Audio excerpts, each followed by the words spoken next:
Hello, hello, hello, everybody. Did you miss us? I missed us. Welcome back to Taeves Tall Tales. At last, the curse! It's not fully broken, unfortunately. Dear Alfie is very sick, so he cannot join us today. But we're here! We're live! Say hello, my wonderful players that are totally not captives. Hello, my wonderful players who are totally not captives. I really need to develop a button. We're definitely not captives. I need to develop a button just so I can, like, mute you. Or just, like, kick you randomly from the channel. Okay. Hopefully everybody can... Do you see this? We're back for 5 seconds and she's already threatening. We're losing water privileges. Look at all the emotes! Hi! Nothing wrong with... Oh my god, it's that Jeff. Oh my god, I have been obsessed. Oh. I have been obsessed with Marvel Rivals. You guys don't understand. I've been having so much fun with that game. Fuck, it's bad for me. I genuinely wish I could play it, but I love Jeff the Land Shark. Yes, he's so cute. I'm a baby. Okay.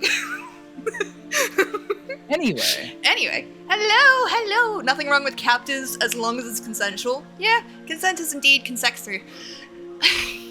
Yes, Sparrow wants to make it very clear that we are consensually being held captive. Please don't take away our food.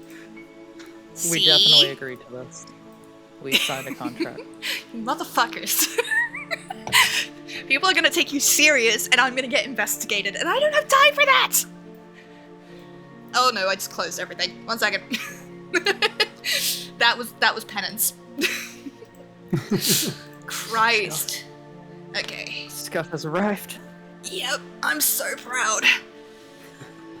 Christ, okay. Look, don't worry, you will never be as scuffed as Amelie.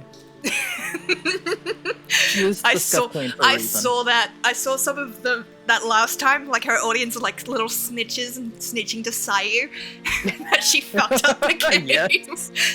Who snitched on me? I'm here for D&D. Hell yeah. Hello, Nisa. Hello, everybody. Hello, Moxie. Hello, Sharkslot. Hello, Divine Gate. Hello, Riot. Who have I missed? Hello, Space. And hello, Sanj? Sanj! It is me, Sanj. Hello, Drek. Welcome in, lovelies. How is everybody doing? It's weird to be back with this, I won't lie. It's also weird to be doing it as a VTuber, but also I could not be asked doing makeup today, so this is what you get. Okay. That helped. There's a 12-foot tall bird woman looming behind us. Where? Oh my god, where? Wait, what? I was pulling a funny face on stream. It's fine. Oh. Did you get a chance? I heard I heard a noise through my headphones and I look over and I had about 2 seconds to get a paper towel under my cap before he vomited on my floor. Oh gosh. Reflexes? No I didn't, Drek. I'm very sorry. I had a really bad headache and then I meant to do it and then it just didn't happen. Because I am perpetually a procrastinator. But I will try and listen to it either tonight or tomorrow. So ask me about it then. It's weird doing this setup, and it's weird having all this stuff in the, thing. I know I had a full... You designed me an amazing starting soon screen, and I didn't use it because I couldn't fucking find it when I was setting up for the new scenes. So it's like, god damn it! I'm sorry. I will get it. I'll resend it soon. Please. Thank you. It's so broken. You guys can hear Sage and Space, right? You guys can hear them? They are audible? Yeah, are we talking into a void or is our voices reaching you? Can you hear us, chat? We're definitely not... See? Okay. We're definitely not being held captive. Blink. Blinks and Morse code. I love that I can now make expressions with VTuber, because it just allows me to have some comedic timing. Oh, nice. Yeah, mine does not have expressions yet. Oh, highly recommend this expression. Because the use you will get out of this is amazing. Oh, yeah, no, I bet I would, Drek. I love the epic musical, so I just haven't heard that specific one. But yeah, I will check it out. Whew. Okay. Yeah, So- yes, Sparrow and I spent a long night one night just talking about how good Epic is. Yes, Jesus Christ. It is like, it has taken over parts of my life. And I don't know how to deal with that. Ah! Tamagotchi's bad time. I forgot to turn off redeems. That's a little bit worrying. Drinking water. Ooh, dizzy. And stretch. God fucking damn it. Snack check. I don't have any snacks with me, but I will get them at about halftime because I had dinner. So I actually had dinner and it was a good dinner, decent dinner. So I should be okay. Now, by the way, I am just gonna state that I'm not counting any the subscription reward thingies are not active at the moment, just because it's a D&D game and I don't really want to interrupt the story with me going ara ara or all that kind of shit. I will. Could I imagine?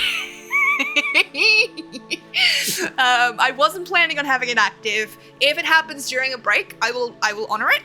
And I will carry them forward to the next stream tomorrow, 100%. I need you to roll a death save. Ara. God fucking damn it.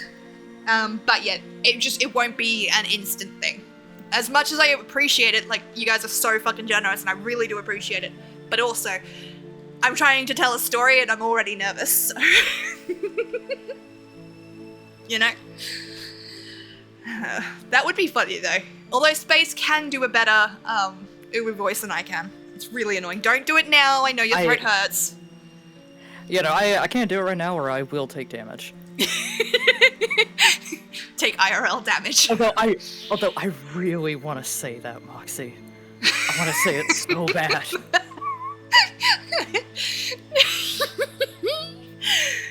Oh my let me god. sip of water first. Let me see. Oh no. To fade as you slip into a cold embrace. Ooh. Everybody takes 1d6 How is psychic damage. God fucking damn it, Sage. Starts to fade as you slip into a cold embrace, Uwu.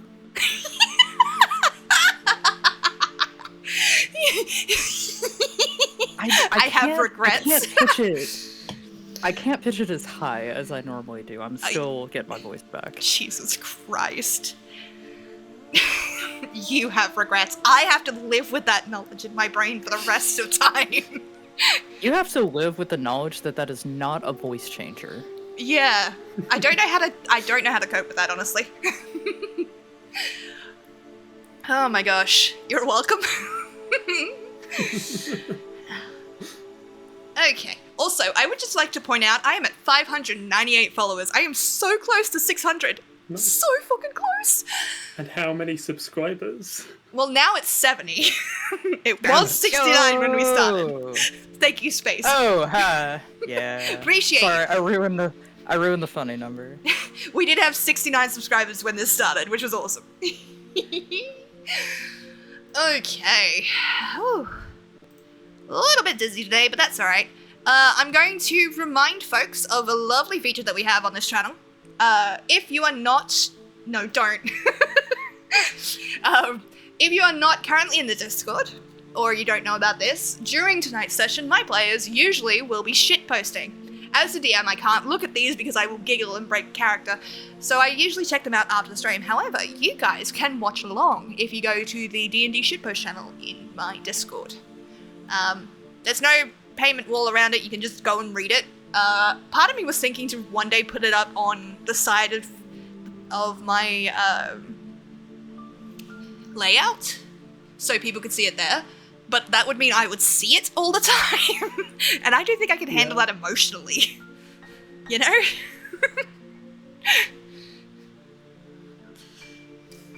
Oof. Okay. That's gone out. Everything's going. Whew. I am nervous as hell, honestly. But hopefully everything will go well.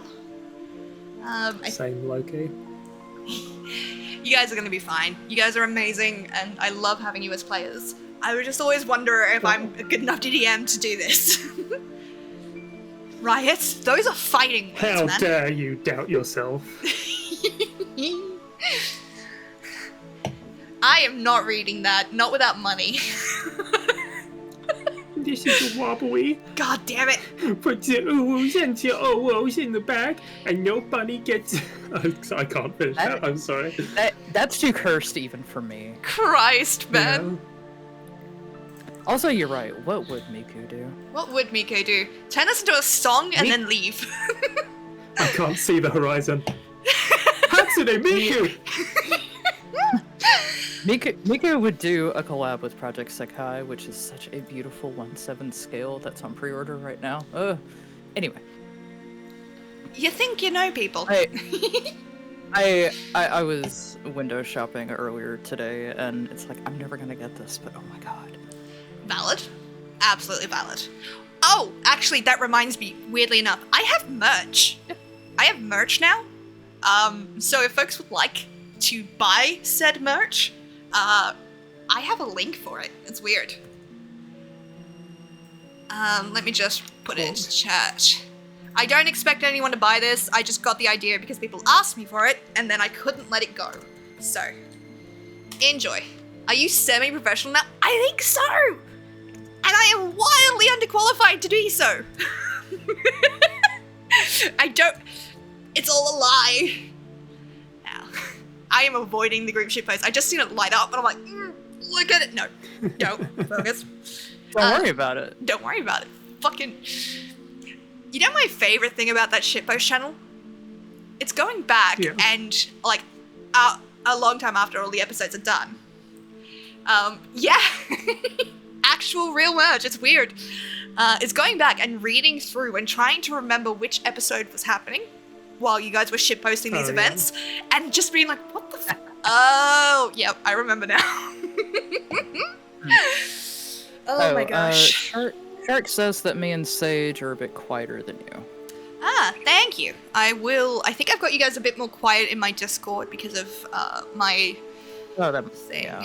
So I'll just boost your volume up to about 150, I think. That should do it. You're at max space. I hate that so much. This is now an ASMR stream. We could make it an ASMR stream. I don't mind. And welcome back to three guys fucking die in a horrifying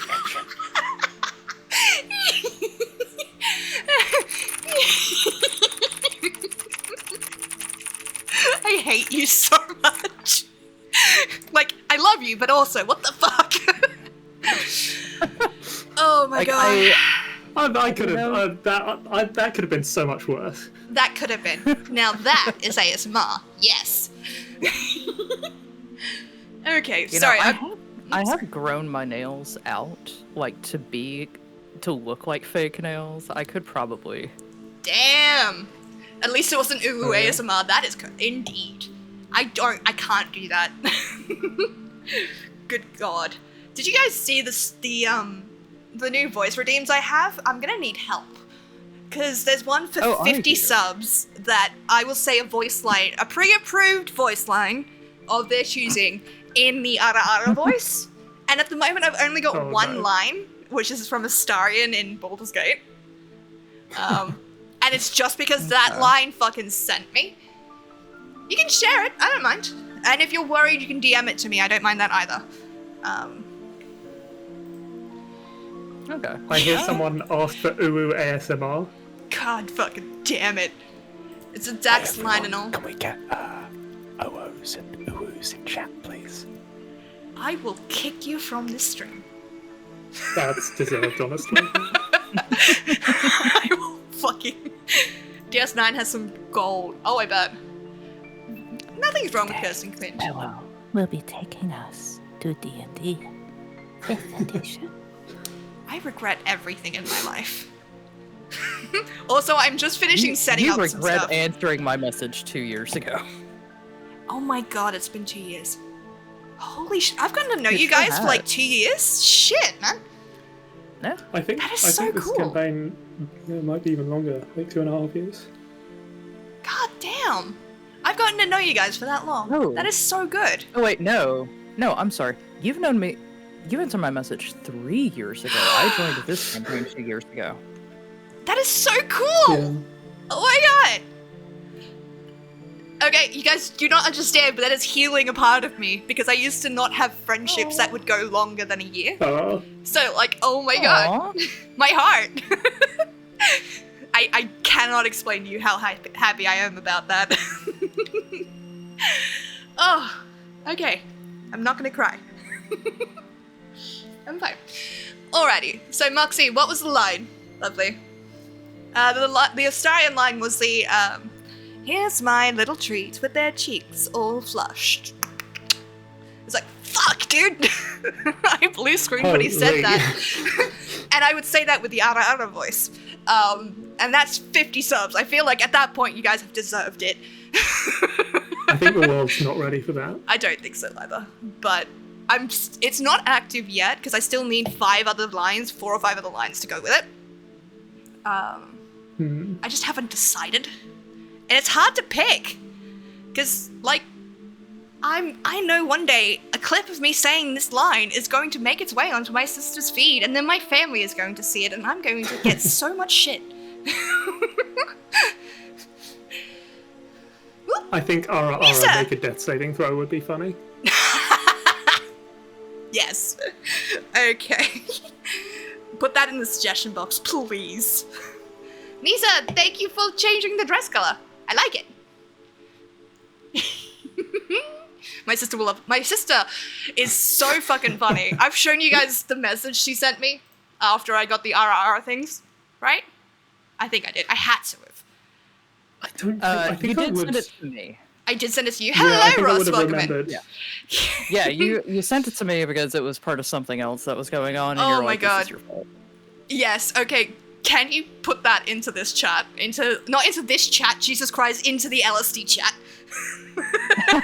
Yeah, I'll find it again. I'm finding a Cheers. screenshot for somebody real quick on the side, but Okay. as soon as I do that, I will. I appreciate it. My sister is a fucking menace, and I love her dearly. I have 2 sisters. One of them helps me design Taeve, and it is a traumatic genius.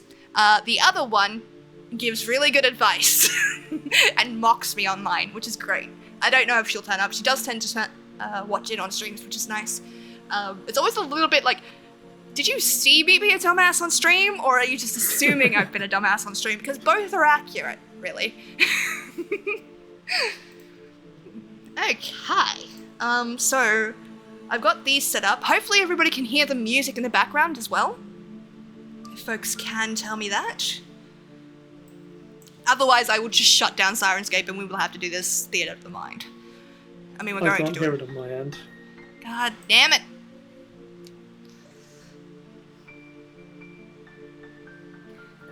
You can hear it? Lovely. That is excellent. Also, serious question. Will you do it for cash donations as well as subs? Yeah.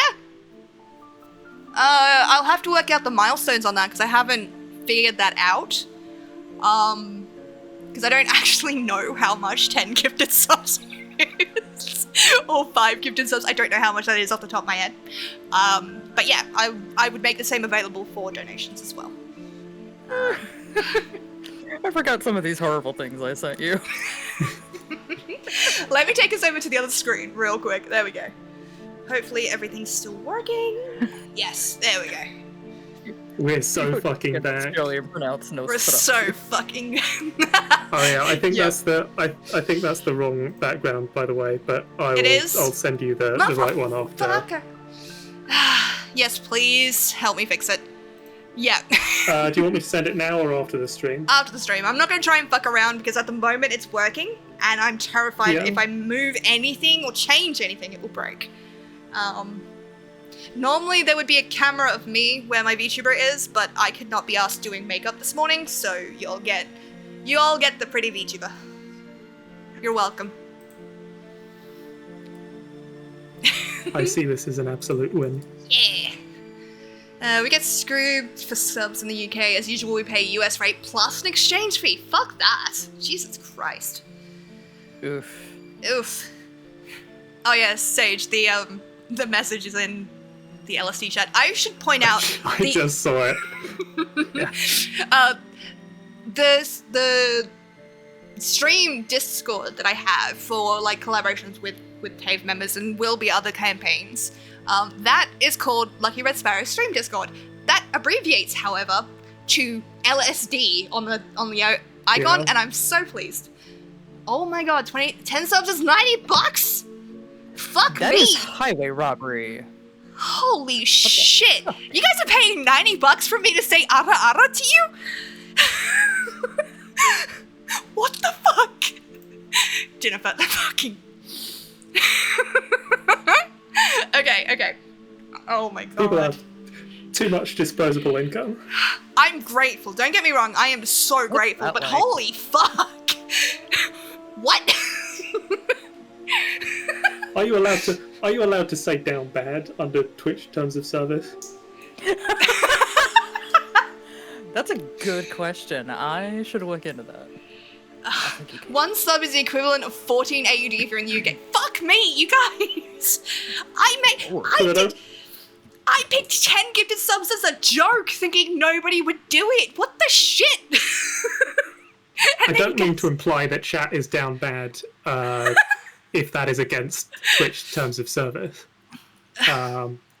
Jesus But only if that's Christ. against Twitch terms of service. I don't know, so it's probably better not to. But, oh my god. I did not know. Genuinely, I did For not legal know. reasons, I am not judging chat. I'm not judging chat either. I'm so grateful. Do you have any idea how broke I am? That is helpful Fair. as fuck. But Jesus Christ. What the shit? I'm so glad I said anything after 5 gifted subs is cumulative. Yeah. And the only reason I made it 5 gifted subs for the Uber is because I didn't want to do it and everyone really wanted me to do it. So I'm like, fuck it. You want it, you pay for it. And then they paid for it. Why? I'm having For a little 200 breakdown. gifted subs, you can summon a second Vecna in real life. That still shocked me. Fuck, I did You not can make- recover that. You can make centrist Vecna into a real person. Good lord. None of us recover. Thank you, Sharks Lot. In the past, a second Vecna. Yeah, I did a D&D madness thing because I was fundraising for PAX last year. And somebody donated to both include Vecna and then include a second and third Vecna. By the way, the donation total to include Vecna was $200. Some Yeah. absolute mad So- lad donated $600 just to throw 3 Vecnas into the mix. Yeah.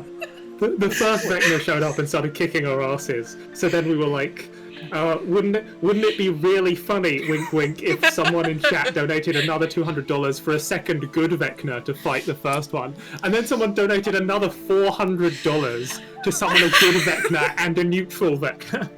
I was so fucking amazing. thrown. Christ. All I'm saying is, if I ever have, like, the funds to do this properly, I would do that. I would 100% go around doing that. I'm broke as shit, so I cannot. But one day, I will have the money to do that. And then, watch out. Vecna do it. Yeah, that was a meme. I'm certain you guys made that a meme. Probably. Oh my gosh. That sounds so fun. It was genuinely a blast, but like I was not ready for it in any way, shape, or form.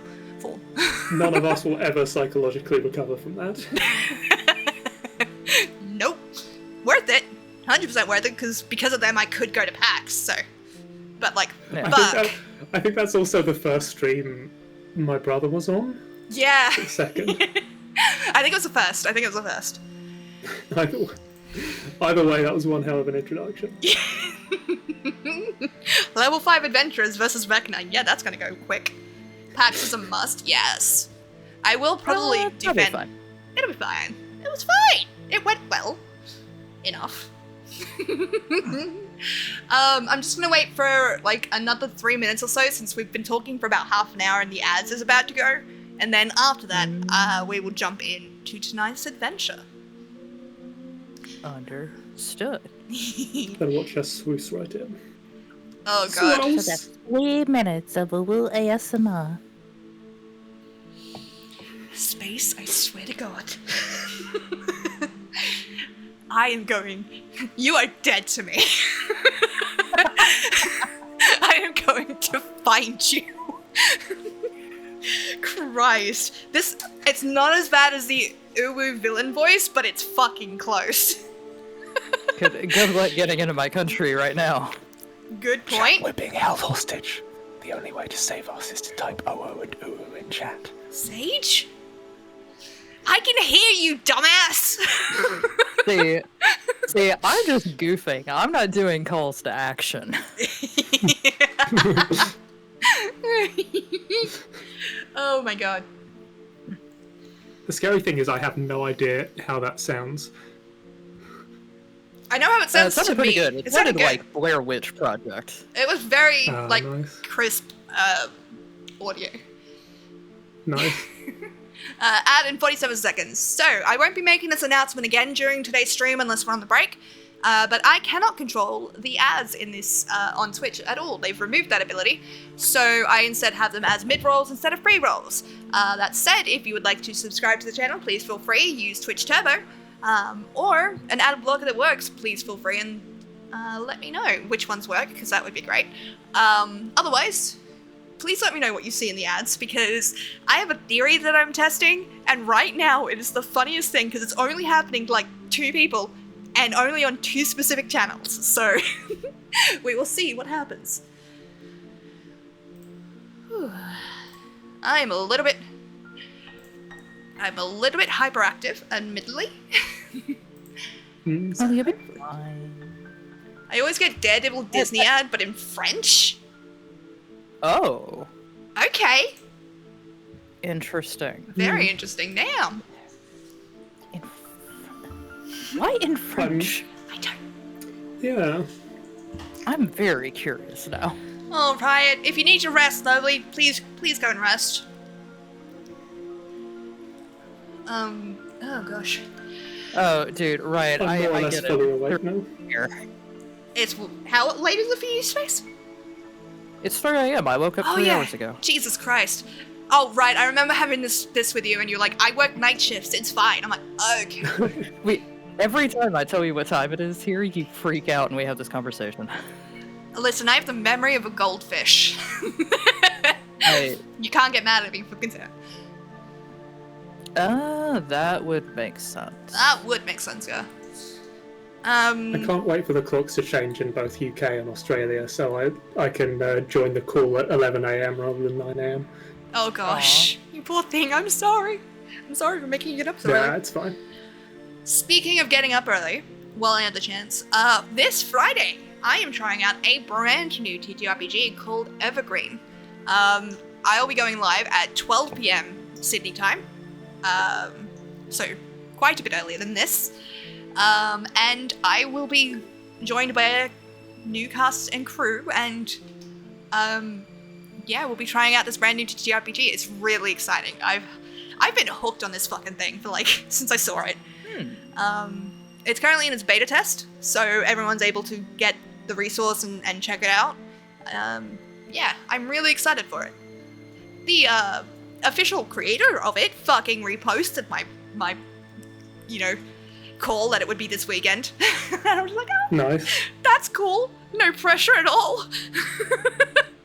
Well, I'm when not stressed. When it gets big, you'll get to say you liked it before it was cool. Yes. That is true. I'll have to tell my partner about that because she loves tabletop games. Please. Like, The more the merrier. her state, she has like a finished basement, and like half of it is like, whatever. And then the other half is just wall-to-wall shelves of board games. Goddamn heaven. I got Vinted twice, KFC and GTA 5 DLC. Okay. So, you're not one of the people that is having the same issue. My poor, dear friend Pony, whenever she comes onto my channel, whenever she watches ads on my channel, she always gets a condom ad, and we don't know why. It's my channel and Kate's channel, and there's no reason between them. Just, it's only on our channels, and I don't get it. It's so fucking funny. Alrighty. Woo. Sorry, Mike got in the way of my face then. Life choices, possibly. Very possibly. Alrighty. Search history. It does say a lot about her, but I love her dearly. Alright. I don't know if she's currently in chat, so I may get an angry message later. Alright. So, are we ready to begin? Emotionally? No. Fair. But for the grace of God we go. Got it. Yeah. Yeah, not surprised it's on Kate's channel. I love her, but she is much more of a YouTuber than I am. I love her dearly. Alrighty. Okay. So, to begin with, I am going to give us a little recap of what has happened in the past, oh my god, 2.5 years of this game. We've had a lot of breaks in between, so there's only been about 20 episodes, give or take. The first 15 are on YouTube at the moment. I don't know where the others are, but I'm hoping I have them on the hard drive, and I'll be uploading them soon. Okay, allow me to open this document. You take that back. Kate is in the chat. She's streaming at the moment, so she can't come and yell at me, but she will come and yell at me later. It's great. I know she's not listening, because she doesn't usually... She's really nice. She lurks in my streams, and I feel so bad, because I can't lurk in her streams all the time. Anyway. Okay, sorry, I'm nervous. You're fine. You got this. Good evening, adventurers, and welcome at last to the wonderful world of Taeves. A land of myth and magic, horror and love, where old gods and new collide, and above all else, a place of dungeons and indeed dragons. It has been some time since we graced your screens, and longer since that we told the tale before us. So allow me a moment to remind you where we started. The world of Taeves is a world of magic. 3 grand nations in a state of constant cold war. Grimgold, a nation of soldiers where meritocracy rules and their army can shatter the balance of power in an instant. Pharis, a nation of fey creatures where the Summer King and Winter Queen rule the Seelie and Unseelie unchallenged in their magical might. Last, but by no means least, Talmyn, the heart of trade and commerce. They stand, as ever, on the precipice of war, each kept in check by the other's respective mights. But even now, small things stir beneath the calm. Creaking and groaning, each nation readies itself, however subtly, for war.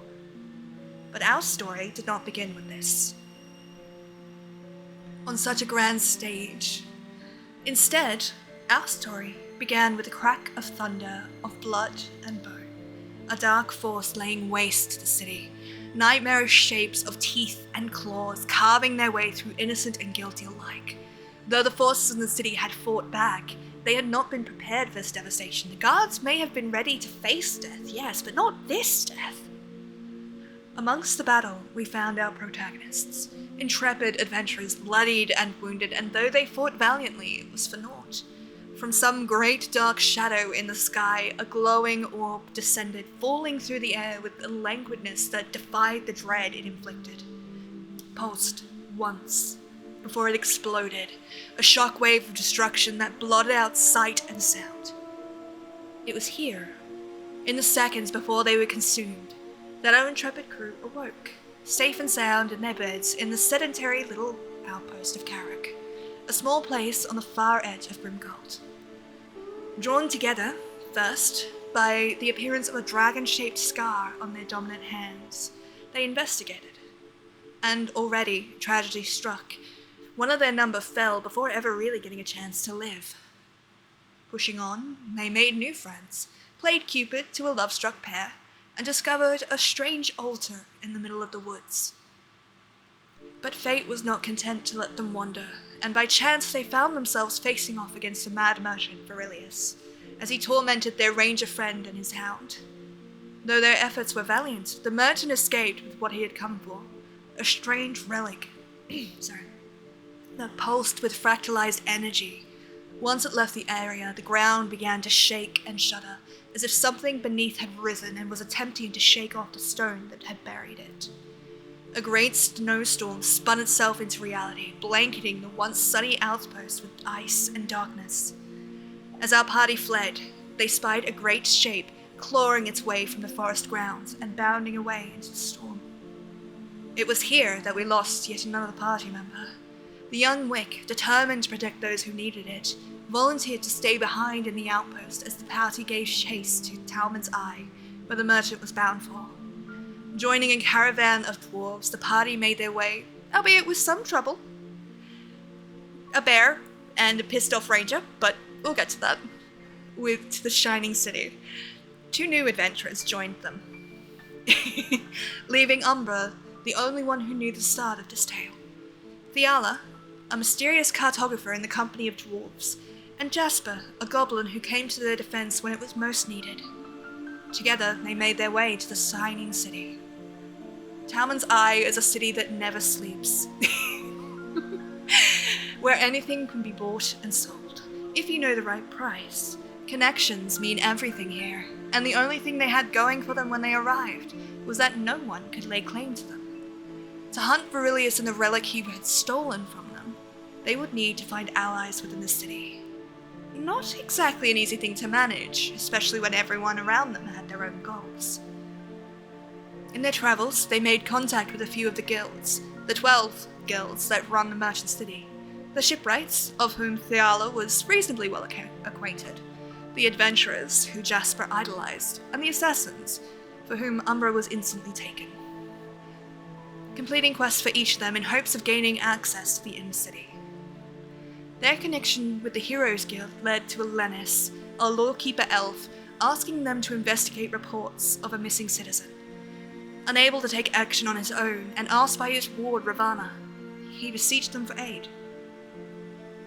Their investigations led them to an old, forgotten lab of Virilius's, a horrid place full of amalgamations, of basic automata completing the mindless... Guys, I can see chat. Completing the mindless humdrum they had been programmed for, which, in this case, was capturing citizens for experimentation. Accidentally triggering the fail-safes after rescuing the few living unaltered subjects, they were forced to flee. Virilius, they had learned, was more than just a madman. He was a madman with power. Desperate now, more than ever, to get into the inner city, the party seized upon an open contract from the Assassin's Guild. Hunt down a rogue alchemist, it said, and gain the favor of Millennia, the headmistress of the guild. Hunting him down revealed that he had been obsessed with Virilius, with the monstrous creations the man had created, and sought to ape them, condemning hundreds to a stone prison, ever aware and ever suffering. The battle was a surprisingly short one. He died, and it seemed a small word for the enormity of what had occurred. An entire potential life, admittedly one that had been filled with cruelty and malice, snuffed out like a candle flame. Which brings us to the events of last session, at last. Sorry, I just need to take a quick drink. Drink that water. Hydrate, not dehydrate. Hydrate, not dehydrate. Upon exiting the manor, So true. you had found the streets lined with assassins, not targeting you, but a show of force. In front of you, a strangely surreal scene. Venra, the most homicidal of the drow assassins, stood panting in unhinged fury, spectral chains around his wrists and throat, a glowing mandible shimmering over his jawline. Behind him, the white tenebris stood, though you quickly realized something was amiss. Where there had always been 3, there were now only 2. but you find the third quickly enough. Barely clinging to life, chained to Venra's left wrist, flickering in and out, and as you watch, her breath finally ceased, and the chain shuddered into non-existence. The glowing mandible in response seemed to grow more solid, more real. Treya stood before the maddened drow, his gaze settled on the tall Lord Keeper Orcus opposite him. You had seen many things from him, many faces and many moods, but this one frightened you. You were no longer looking at a person. You were looking at a weapon. Nilenia had been the stillest, but even that was unnerving. Her fury was palpable, seething in the air around her like a naked flame. They were in quarrel with a large, brutish orc, muscles gleaming beneath polished armor. It was only as they argued that you realized what was missing. Eve, the little girl the assassins doted upon, considered family, was gone. And by the anger in the drow, they knew who had taken her, who had dared to snub their might and snatch away a little girl in the dead of night. While not a biological family, and while they were indeed drow, you had each seen the love they bore for the child, and what mother wouldn't burn down the world to save them. In the end, it came down to a choice. As a neutral party, you were asked to investigate and retrieve the girl from Verilius, to stop the war and stop the bloodshed that would inevitably happen. There were hundreds of assassins here, and should Nilenia unleash them, the city would drown in blood before morning. Elenis, you had learned, had already rushed off to the manor without informing the head of the guild, determined to save her life and perhaps avert the coming tragedy. The party's mission is clear. Infiltrate Verilius' manor, find Eve and Elenis, if they both yet live, or proof that Verilius has them within 24 hours, or the entire city will go to war. Now, that the summary has been completed, I do apologize for just talking at everybody for a while. Would you guys like to remind us of your characters, and how they feel as they pass beneath the gates to the inner city? We did all that? Guys, you fuckers. I summarized that so much. I have so much notes. Yes, you did all of that. You just didn't realize that you did all of that. Nope. Sure did not.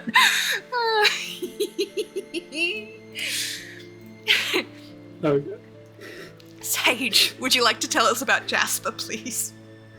yes. So, walking nervously through the gates of the inner city is a diminutive goblin with this like burnt orange complexion, slick black hair that's parted in the middle, pointed ears, and cat-like green eyes. They're dressed quite smartly with a blouse and waistcoat, but it looks a bit worse for wear. They don't look like they were really dressed for combat. At their side, in this leather pouch, is a very, very large journal. And at their back is a backpack with several more books and scrolls of various types. They look not exactly like the sort that's suited for combat, but nonetheless they carry a trident, shield, and two hand axes at their side. This is, of course, Jasper, Nessie, Caithness, the Goblin Barbarian. I love Jasper so much. So cute. He's a good boy. He's a good boy. Alright, Space, can you tell us about Theala, please? Yes, as Theala is going through the gates as well, they are a tall, white-haired elf with pointed ears, glasses. Their hair is fairly disheveled, pulled back at the base of the neck, and it looks like it hasn't been undone or brushed in quite some time. And some of the hair is covering up their right eye. Their left eye is bright blue. And they have kind of a travel-style yukata where the sleeves are wrapped up around the wrists so they aren't as free-flowing. They have several different pouches and scroll carry things. I forget what they're called right now. Around the waist, and a bag on the back for all of their cartography gear. And the clothes that they wear look like they were probably very nice at one time, but they have just been traveling for so long. It is just messy and dirty. It's got everything from falling into dirt to digging into a bear's carcass. Oh yeah, that happened. That was funny as sure fuck. did. Yes. It did happen. And they do have a brooch pinning the yukata closed that looks like kind of a leaf. I can't remember what kind I said it was. We'll but find that out. They also do have a scar over the left eye as well. And they are very nervous, very jittery, very high anxiety. Not what you would really want or expect for a traveler. And they are they them only, and they are a warlock. Please do call me out if I mispronoun them, please. I'm doing my best, but also my brain is a sieve. So please do call me out and I'll fix it. Just before we dive into everything, I will say that we do have an additional party member, Umbra Lavendeliculum, played by Sarah Tania. Unfortunately, Sarah is feeling very ill and is unable to join us. We could not escape the curse entirely, so next session, you will get a full description of our favourite Harangan bunny boy. Is it bad of me to call him he looks like a slut? Like, is that bad of me? Because it really works for him, and admittedly that was what Zara said in their design, but I feel like... I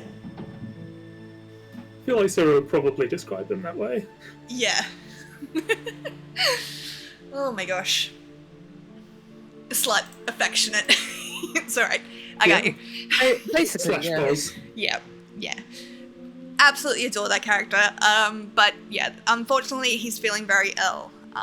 So he won't be able to join us today, but we are hoping that he will be joining us next session, which will be in 2 weeks. I would also like to take the moment then, since we've done a recap kind of thing, to ask you guys, if you had any favorite moments or any favorite characters that you would like to talk about before we jump into the story for tonight. So I really liked... Sorry. Oh, no, go ahead. J comes before T. That's one way to sort it. True. I really liked when we were doing the job for the Shipwrights Guild, and we were trying to find out who had framed this shipwright. And we found the guy, we knew he did it, and we just needed a confession for him. So we confronted him about it, and he was clearly nervous. So I was like, okay, how about you pay us, and we don't, this conversation never leaves this room. And he was like, okay, great. And then, of course, we opened the door and revealed that the head of the Shipwrights Guild was listening to the entire conversation. That was such an iconic moment. I love that. We won't tell 300 anybody. IQ play. Yeah. We will not tell anybody. Jasper. Please pay us. And then It's so good. it was so good. I believe, what was that episode called? A Shipwright's Tale? I think it was... I think it might have been after Disappearance of a Deckhand. Yeah. Like the one after that. Or maybe it was Disappearance of a Deckhand. It was like the part 2 of that adventure. My computer's freezing a little bit. That's fine. Okay. We're just gonna not try and search anything. My computer's just trying to be a bit of a bitch. So, let's see if I can open Obsidian again. Because I closed it like an idiot. Because I did all my notes. But yes, the Shipwrights Guild is one of my favorites to work with. There are so many good characters in that. Like, holy shit. Okay. Holy ship. Holy ship, yeah, so that would have been either episode 14, 15, or 16. So, Do Sea Sheep Dream, Disappearance of a Deckhand, and The Cost of Doing Business were all kind of centered around the the Shipwrights Guild, I believe. I do believe the cost of doing business was more towards setting up for the assassins thing, but yeah. What about you, Space? Any favorite moments thus far? I actually, and it wasn't even for my character, but I really liked when we were... God, I cannot remember her name now. The Assassin's Guild leader, Queen. Millennia? Millennia. Yeah, Millennia. When we were sitting down with her, and then the small child came up, and Jasper just connected by telling stories. It was really good. Oh yeah. It was so cute. Oh my god. By the way, Eve... That was a good moment for Jasper. It was such a cute moment. Oh my god. Eve is this little drow girl with shockingly white hair, and the only thing that kind of stands out apart from that is the fact that she has 4 almost spider-like appendages that come out from her back. She also has a plushie that she brings everywhere. It kind of just sits on her head. She is the cutest character I have ever created, and I love her dearly. So of course I had to put her in danger. She is who they are going to try and rescue today. Eve mentioned, let's fucking go. Let's fucking go. I think my favorite episode in the campaign thus far has been the one where you guys... that I completely improvised. Like, you know I improvised it. I had nothing planned for that session other than I knew what the characters were doing. Oh. The session that you guys spent trying to get Olisire and Thanos together, that's my favorite. Yeah, like my that was entire really fun. my entire session plan for that session started with they leave the city, like the outpost. The one thing you did not do in that entire fucking episode was leave the city. It was so good. You should know better by now. I do know better by now. I didn't then. No, but it was genuinely, because I knew the characters, I knew kind of everything that was happening in there, so it wasn't completely off track. It was just some of the funniest episode that we've ever done. And, like, my personal favourite. Yeah. It's just the episode you guys spent trying to play matchmaker with these two. Yeah. My entire decision to take proficiency with Weaver's tools was vindicated by being able to make an ugly woolen jumper as a gift. It was so good. It was so good. I was so proud. There were a lot of, like, little moments that having read through my notes, that I just feel really, like... I know technically that I'm an author in this case, because... you know, I kind of helped engender these things happening. But it's like watching your favorite, you know, characters get up to shenanigans, and you're just like, I'm so proud of you. That is my feeling for like 95% of this. Like, Fiala having to eat that poor bear's heart, that was a lot. And yeah, perfectly in character, well done. But I'm so proud. Yeah. You're still grossed out by that, aren't you? I feel so sad for Fiala. Yeah, poor Fiala. Oh my gosh. Okay. Is everything alright? Everything's good? Cool. Yeah, so I had a lot of, like, little moments like that where I've just been so proud of the characters as they are. But I'm like, I'm probably getting way too invested in the way that you guys are playing these characters as opposed to the story that we're telling. Can't wait to put these poor blowbows through so much more suffering. Yeah, that's what you do with blowbows, though, isn't it? Yeah. Yeah, man. Okie dokie. Space Lover, you still there? Yeah, I'm here. Okay, cool. I just wasn't sure, because your thing wasn't lighting up at all. I was like... Oh, I stepped away very quickly to refill my water. I literally just put my headphones back on. As you were asking that. Awesome. My timing is impeccable. Hell yes. Okay, so, character. possible content warning, just as we're going to jump into this. I don't know if you'll get to it this session. I don't know if that's what's going to happen. But the gore that I mentioned a while back when you were investigating Verilius's lab and everything, that still kind of applies. It won't be in too much detail, but you are investigating the manner of the man that did that, so... Yeah. Liable to say there's going to be some shit. For those of you wanting a content warning, so a little bit of gore, a little bit of body horror. I will try and give you a heads up when that happens, or when that's about to happen. I don't imagine it's going to be too bad this session, but I just don't want to accidentally trigger anybody. So, yeah. My players all have their safety tools. They know that they can interrupt me at any point if they're uncomfortable, all that jazz. And if you are affected by anything that happens in this stream, please, please, please do, reach out to a mental health professional, look after yourself. Because I intend to torment my players and not my audience. There's a difference. My audience is supposed to enjoy this. My players are supposed to suffer. Affectionate. Yeah. Okay. Just like I torment Sparrow.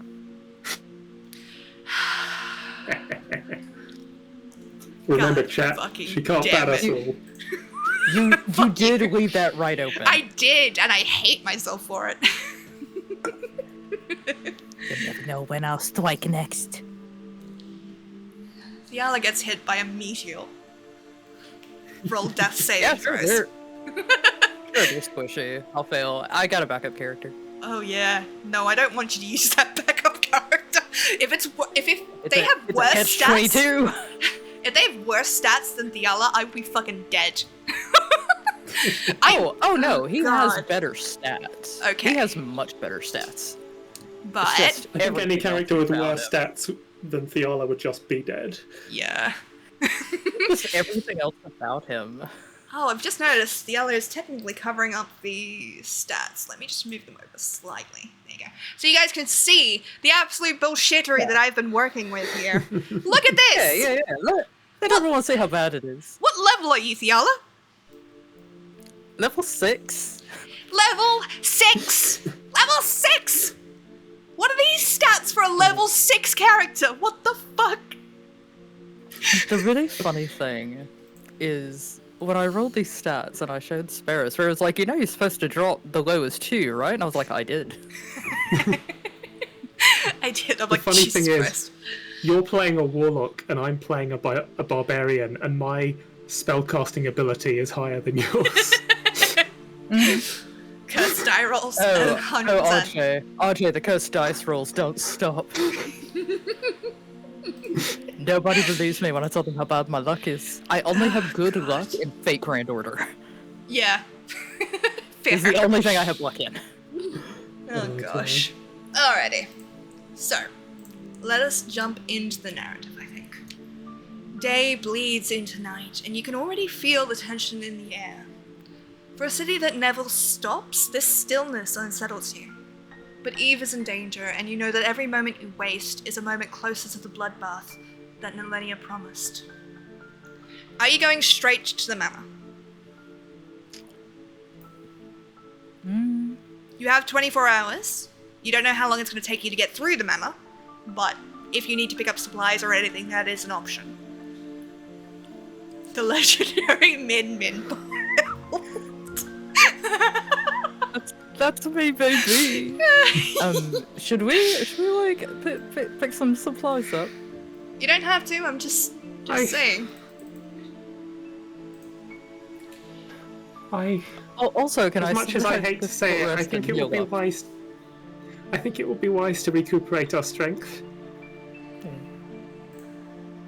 Okay, That might be a good idea. that's possible. You are able to make it back to your to staying with Javier, the knoll at the Knoll's Rest. You would be able to take a long rest there, but it will consume 8 hours of your 24-hour time limit.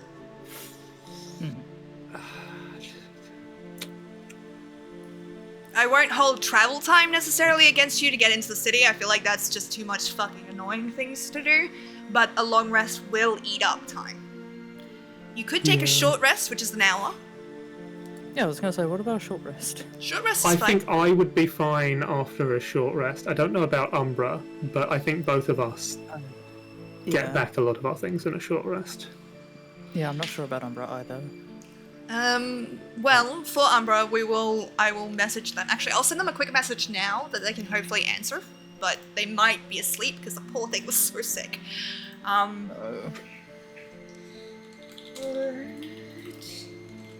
damn it, tight brain.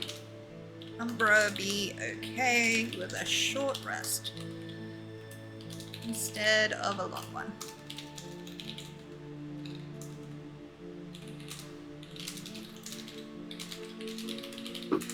For the moment, we'll act on a short rest. If Umbra, for some reason, needs to have had a long rest, then we can discuss that next session, I think. Okay. I don't imagine that you guys need too much in regards of, like, restoratives. Well, I'm missing a lot of hit points. Oh, Do we yeah. benefit from Umbra's Song of Rest? Yes. I will say yes. Okay. Because I don't see why Umbra would not do that at that point.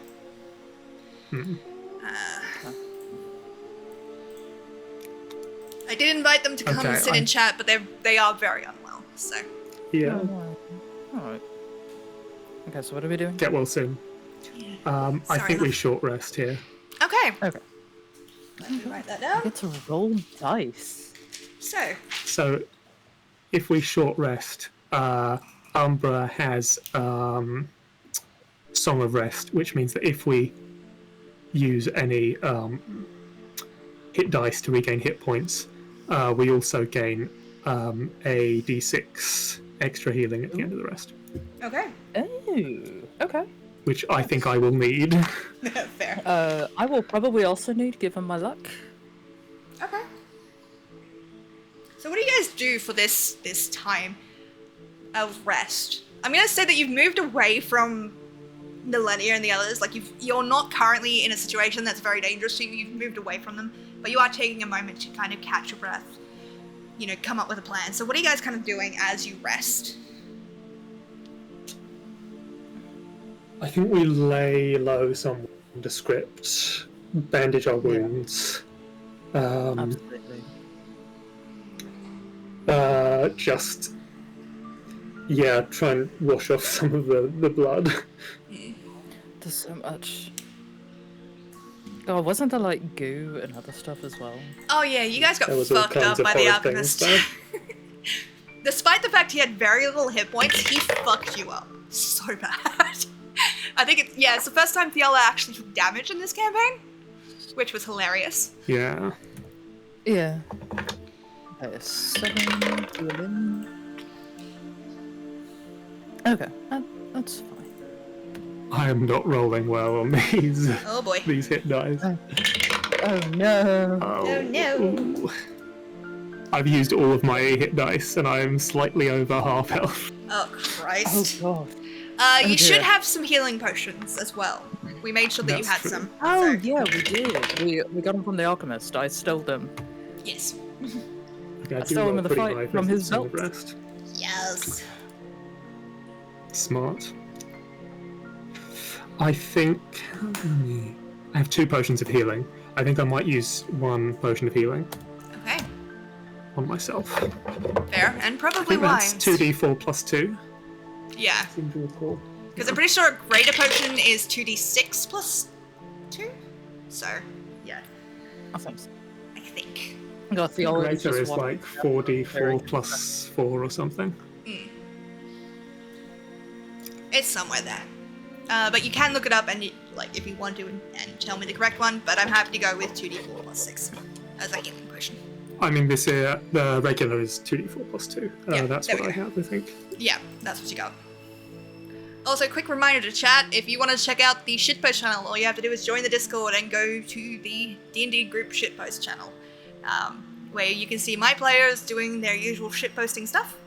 I can't see any of it because I have it muted right now, but... So I don't know if you've actually posted or if I'm just advertising nothing.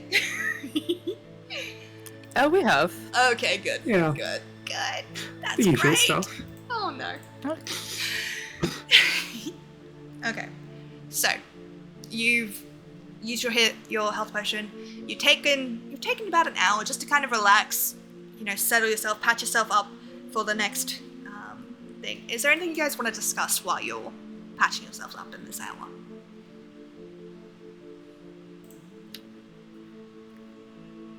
You don't have to.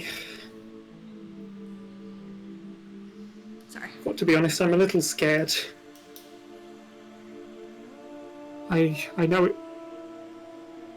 I know it probably isn't what you want to hear, but I don't know if we're strong enough to beat Virilius as we are. Why would I not want to hear that? It's the truth, I agree.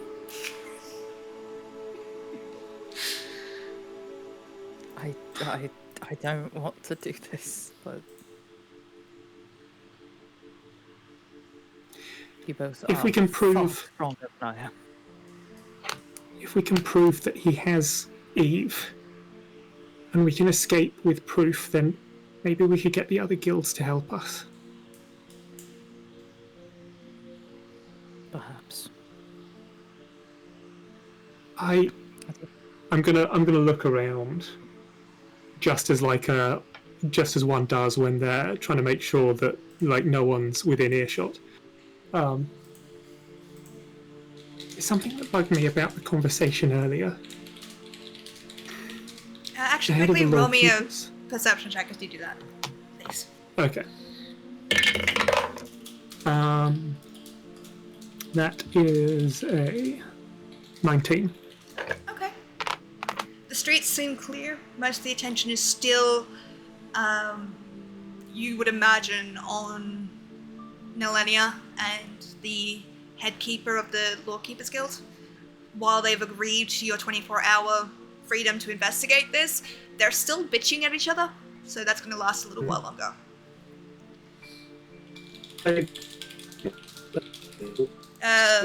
That was very glitchy. Oh no. Jasper's been taken over.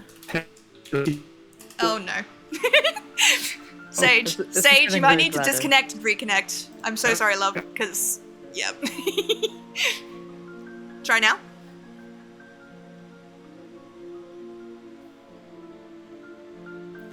Sage? We are all.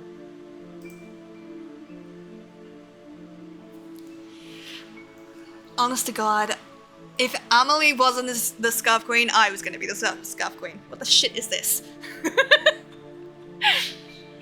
Sorry guys, technical difficulties. You okay over this stage? Because we can't hear you.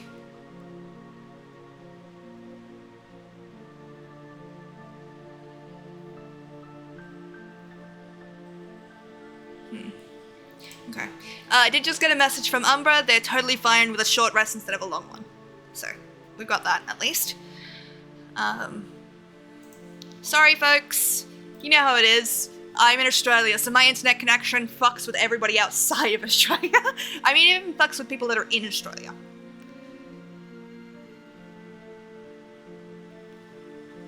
This feels like a seance. Sage, are you there? Can you hear us?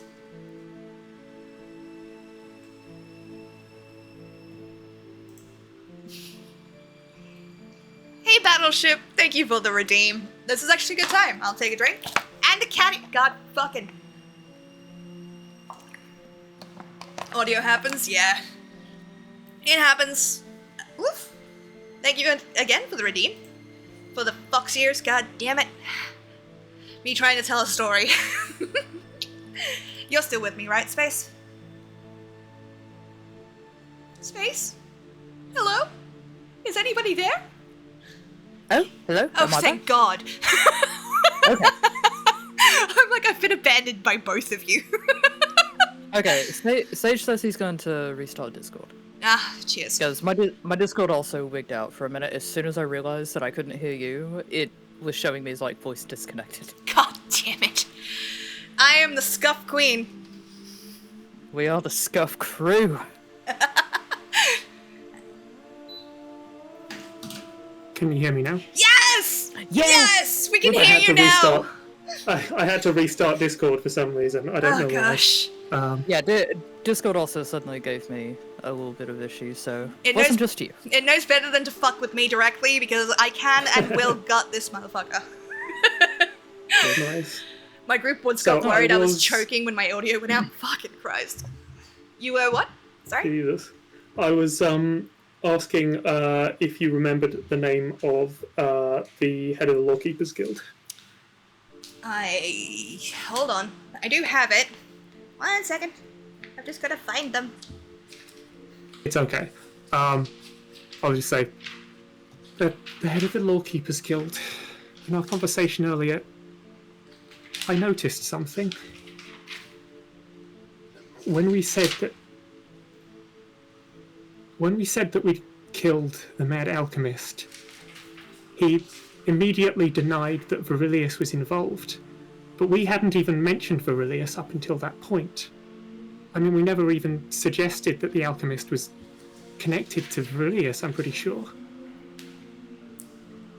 That. Huh. I didn't notice at all. Good It is. memory. Given the way he Also was a good acting, memory. given the way he was acting, I don't know. The name You know of... that- Sorry. We know that Virilius has a lot of people in his pocket. It's possible that... Well, it's possible that he's paid off the Lawkeepers. It's also possible they are way more involved in this than we could really conceive initially. Need to Sorry, be what are you going to careful. say, Sparrow? The name of the Lawkeepers Guild headmaster is Garrick. Okay. Continue. That's all I had to say. I just found it, that's all. Thank you, Gold. You're welcome. Uh, no, we should be careful who we talk to and what we talk about publicly, I suppose. We don't know.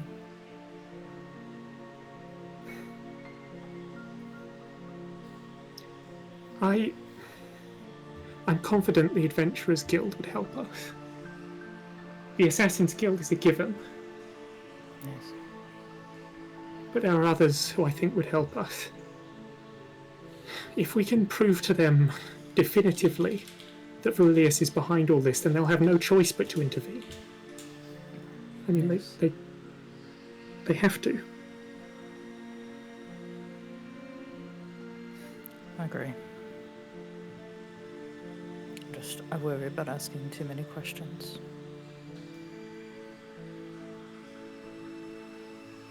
Diala, I'm sorry we dragged you into this. If you decided to turn around now, I wouldn't blame you. It's alright. I acquired some information that I needed for something else, and I started this, so I should see it through.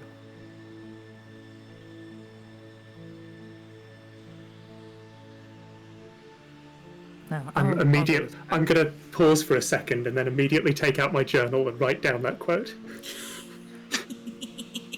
I love Yola Jasper. immediately looks horrified. Like, oh god, what did I say? What did I do? What was interesting What have I about that sentence? Fuck! Okay. So, just to clarify, what is your plan going forward? We locate the manor, we find a point of entry, and we sneak inside. Okay. Cool. I just wanted to I double think check that's the that you plan. weren't going to go to any of the other guilds, because I would have had to remind you that you are only allowed to be the ones investigating it because you're a neutral party. Yes. Yeah. Otherwise, they would have just gotten the heroes of the Adventurers Guild to do it. So we spent an hour resting. Do we want to spend any time just like kind of scouting and taking stock of the manor before we sneak in? I think we should try to. Alright. Oh god, I have things for this, don't I? Do You have bear with us. invisibility, I think. Yeah, I've But, got I a seem level to- of Fucking invisibility. Christ! I seem to recall you turned invisible when we were in the underground lab that we think belonged to Virilius, and you actually encountered Virilius, and he knew you were there. Yes. That's true, yeah. So either he can see through invisibility, or he has like really good hearing. One or the other.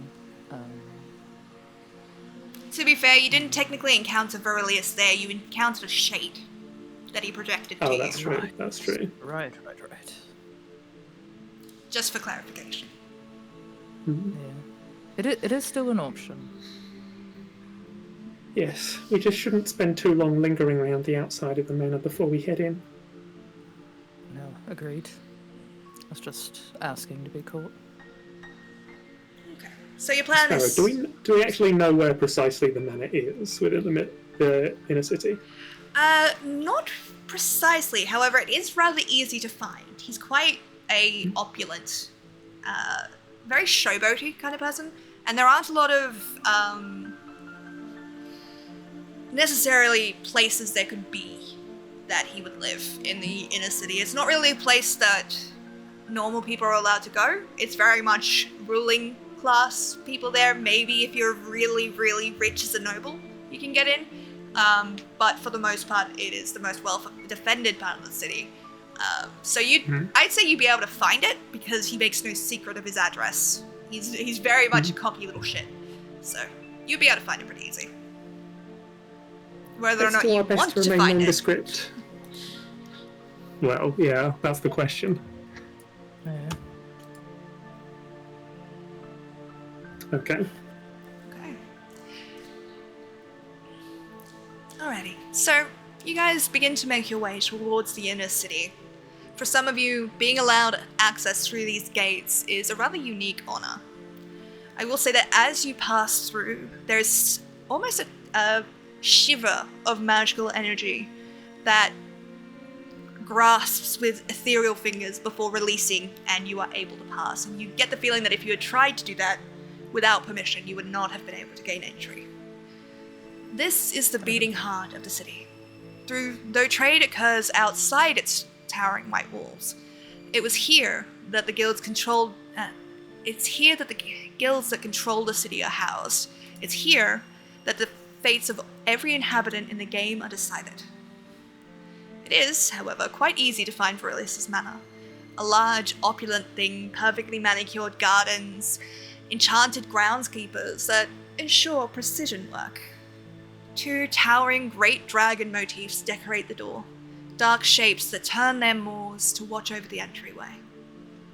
What would you like to do?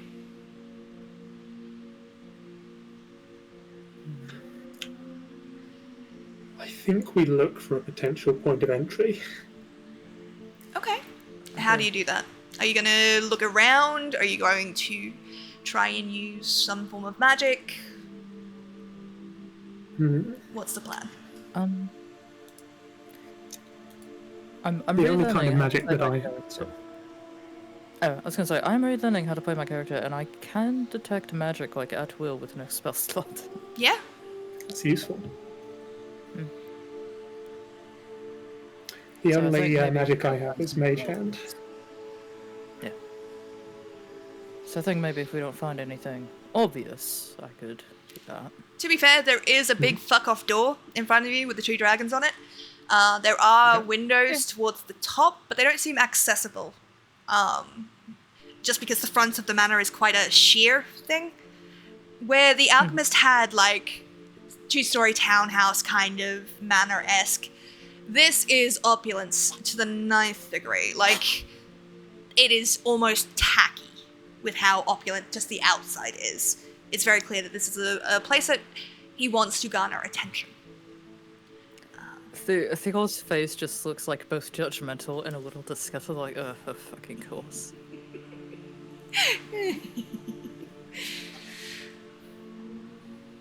I mean, things in particular that I'll be looking for are like openable windows, maybe like a servant entrance, storm cellar, some way of getting in that wouldn't Be the front involve door. going right up to the front door and knocking. Okay. That's easy enough. Just roll me a perception check. If you want to do this without being seen or being detected, you will have to roll me a stealth check as well. I will probably have to make the stealth check then. Okay. Roll me a stealth check first, and then the perception check. Fiala, what are you doing, love? I'm helping. Okay. So you may either roll the stealth with advantage or the perception with advantage. Either one. I don't know what your stealth is yet, so that's why it's allowed. I doubt I'm going to do very well on stealth even with advantage. Okay. So I'll probably use advantage on perception. That is a 10 on stealth. Okay. Let me just get my dice real quick. That hurts me. That hurts me in my rogue playing part. Okay. So you begin to make your way around. Soft steps as best you can. It's not really your forte. What is your perception check? And I'll continue that in a second. I'll use the advantage on this. That's an 18. An 18. Very nice. Okay, so you make your way around, carefully picking through the... Do you enter the grounds, or do you try and go around the outside? Just to be clarify. I am trying to stay outside the grounds, if possible. Okay. No, you can do that. It's just going to make it a bit harder and raise the DC of the perception check just a smidgen. You've still passed it. Even it was a 10, it's now a 15 for doing it from outside the grounds. You've still passed. Easy enough. But you make your way around the outside. You see these gleaming, polished servants, almost porcelain-like, diligently taking care of the grounds. It's a little unnerving, honestly, because they're very mechanical in the way they walk and talk, not talk, but walk and move, but they don't seem to be automatons. They should be, but you can see a fluidness in their movements that is wrong for something that is machines. Now, they could just be a very advanced machine, but you don't know why that would be out here. Moving around, they don't seem to pay any attention to you. But there is something kind of niggling at the back of your mind. Something that's just like... You know when you step into a room and, you don't necessarily see everybody in that room, but you know when someone is watching you? You've got that feeling. It's like you have garnered attention. This attention does not necessarily seem hostile as of yet, but you are on their radar. But you are able to make a loop of the entire place. There are a few doors towards the back, one of which appears to be a servant's entrance. The other appears to be a waste disposal chute, almost, that leads out into where wagons would be able to come and pick stuff up just from the house instead of having to go around and do anything else. That's pretty well worn with carts. Would you get close enough? Don't worry, Amber. We're not taking that route. I will say, as you kind of make your way around, there is this curious, almost coppery smell near the waste disposal. You don't think anything of it. The windows, however, do seem to be... You could probably open them, but they seem more ornamental than necessarily useful in that sense. So your points of entry, just to summarize for everybody watching, is either the main gate, the servant's entrance, the waste disposal, or you could break a window and try and get in that way. So do the windows appear to have, latches? No, they appear to be, just from your outside perspective, appear to be very much just ornamental. They're not really there to allow airflow through. It's just a rich person would have this on this house, so I have them on the house, even though they're a structural weakness.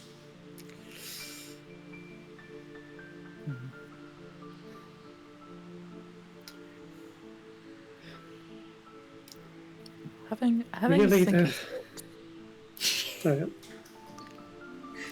how close are the windows to the servant's entrance?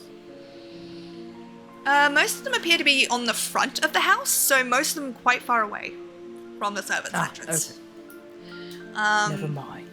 Again, because they're quite ornamental, there's 4 in total across the bottom floor, on the front of the house, and then quite a few across the top layer of the house, but far more sporadic as you go around the back of the house, which is not really as visible from the street. Never mind, then that will not work. Sorry. Oh no, it's fine. This is why I'm asking questions. Fiala, I if you can see through a window, is it possible for you to teleport through it? I believe I can, but it can only be me.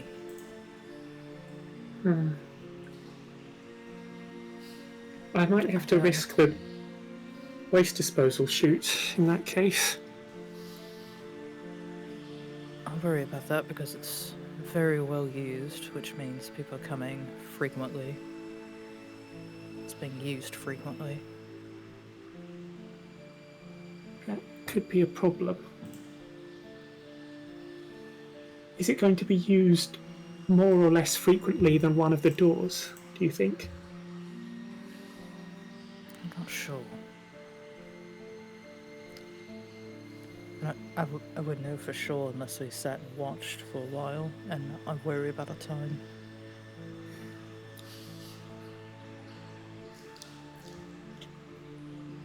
If you could teleport inside, you might be able to open one of the doors from the inside, perhaps. That was my thought, but I'm not sure how the inside is laid out. Of course, that's assuming that any of the doors are even locked. It's true. Could always just go try the seventh door. We would need to avoid being seen.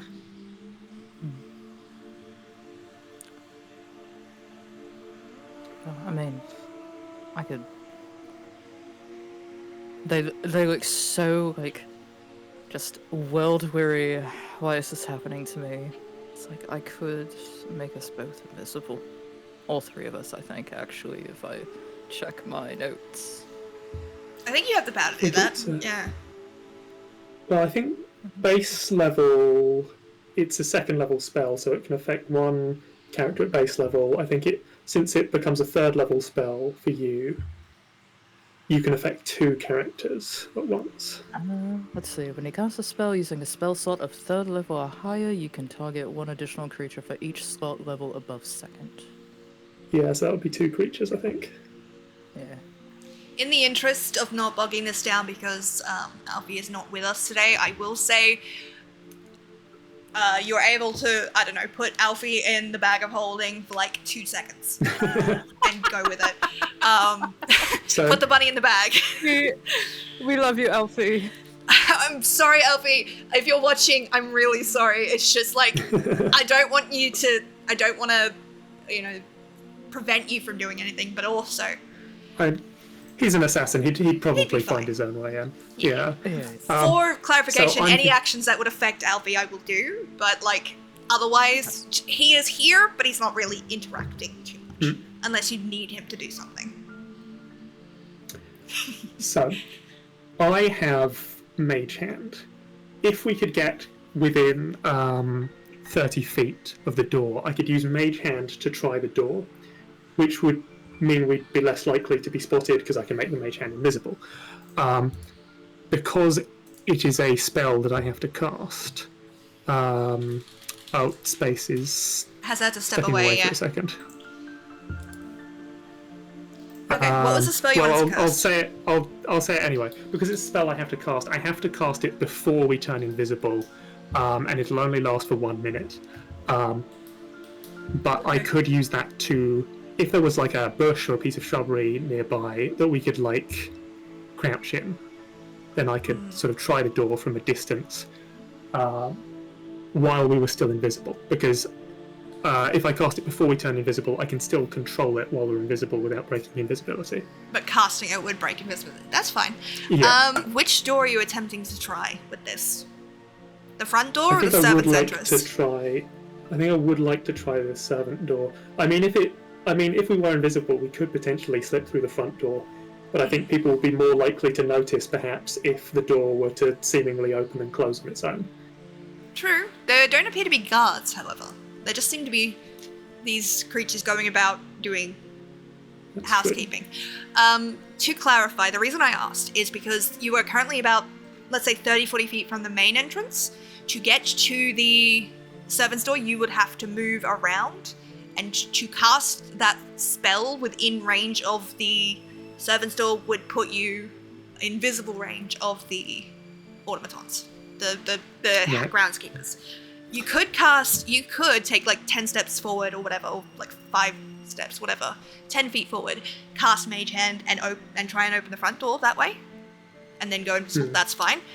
But you would have to, to get to the servant's door, you would have to either risk going closer before casting invisibility, or figure something else out, because, you're not currently 30 feet from there.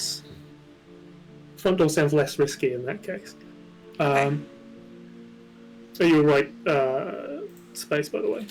Yeah, you okay? All good? Oh, yeah, I'm fine. Okay. So, I'm thinking, I have Mage Hand. I can make the Mage Hand invisible, and I can move it up to 30 feet away from me. If I cast it before we turn invisible, I can still control it while we're invisible without breaking invisibility for up to 1 minute. Smart. I am thinking... I'm explaining this out of character because it's like meta knowledge if I cast Mage Hand and then you cast Invisibility, we could get like within 30 feet of the door. I could try to open the door with the Mage Hand, so that if it's locked or trapped or anything, we're not right next to the door when I try to open it. Yeah, I think so. Okay. So that's what you want to do? Then, while you're doing I that, think so. I could just keep an eye out and make sure we're not going to be walked on. Okay. So, Diala, roll me a perception check as this is happening, and then you'll cast invisibility once the Mage Hand has been summoned. I'm guessing you both want to be invisible before you try the door, right? Yeah. Yes. Okay, yeah. That's fine. Would be ideal. Oh my god, I have all this new dice that I've never gotten to roll. Hey! Oh yeah. Big money. Big money. Big money, no whammies. No! No! Not big money, was it? There's a nat 1, which gives me a 2. Ah, Okay. that is a shame. Okay. Don't worry about it. Don't worry about it, it's Totally fine. It's fine. Don't worry about it. Okay. The dice misheard and thought you said big whammies, no money. Yeah. Damn those dice. Okay, so. They hate me so much. For the most part, nothing that I have not already conveyed to you guys really occurs to you. For the most part, it's quiet. The groundskeepers are going about their duties. They don't really seem to be paying too much attention to you. There don't appear to be any guards. There aren't anybody kind of looking out of the windows in that really suspicious girl in the window way. Yeah, so for the most part, everything seems fine. Quiet. Jasper, you cast your Mage Hand. What does it look like? It doesn't look like anything, because it's invisible. Oh, However, nice. to someone with true sight, it would probably look like a greenish, ghostly hand that was like anatomically identical to Jasper's own right hand. Nice. Very nice. Okay. And then Space, you cast invisibility, right? Yes. Okay. So, what does that look like as you cast it? Just so the audience knows. They... God, what even component is it? Oh yeah, it's an eyelash, that's right. So they'll pull the component which is just eyelash in Overcome, and they'll just kind of rub it between their hands for a moment, and you know, say whatever words that are definitely there. I definitely thought about this ahead of time. Yep. And then they'll bring the hands are kind of folded together by the time they're done, and they'll bring it up to their mouth, and they'll just kind of like blow through their hands, and just like kind of bits of ice or snow sort of fall on both of them, and everywhere it touches starts to go invisible until they are completely covered. Nice. You never told me it would be so cold. Sorry, I don't have control over that. Okay, let's go. Yep. Sorry, I'm just Cool. responding to Make our Moxie. Oh no, you're fine. So I'm thinking we sneak closer to the front door until we're within 30 feet, and then I move the mage hand to the door and try the handle. Okay. Mm-hmm. Can you feel anything through the mage hand? I don't think it has A sensory thing. sensation. No. No, it doesn't. No. Okay. You guide this mage hand over. To you, it's like a faint shimmer in your mind. A tether that you can kind of sense and direct, even though it is completely invisible. To your surprise, there is no resistance as it reaches the door, grabs the latch, pulls down, the door swings open. The door is unlocked. There's no cry of alarm sounding, no cacophony of warning. For all intents and purposes, it's almost as if you are welcome here. I think we try and slip through before anyone notices that the door is open. Okay. Go ahead. So you don't automatically succeed stealth checks as invisible, you just have like plus 10 or something, right? It's advantage. Advantage. Yeah, Alright. it's advantage. So why don't you two roll me a stealth check, please, with advantage. How about I roll a different dice? That might The be last one. smart. It failed me. I got a 19. A 19! Nice! Oh no. What'd you They're get? all bad. 6. Oh, no. A 6! With advantage? With advantage! Yeah, Oh. it's a 5 plus 1. The other one was a 2. Oh my no. god. Alright. That's fine. My dice are cursed again. You guys kind of make your way inside, careful, light-footed, as best you can. I think your nerves kind of get to you a little bit, especially because this is a grand merchant's house. The potential that this man has to ruin not only your life, but the lives of everybody you know and hold dear is kind of looming very large right now. Mm-hmm. The entry hall continues this kind of opulent theme. A tall, arched roof space, grandiose in stature, but somehow it all lacks warmth. At the far end of the room, 4 beautifully carved statues stand, as if keeping watch. A half-dragon paladin, the claws extended, more open. A willowy waif,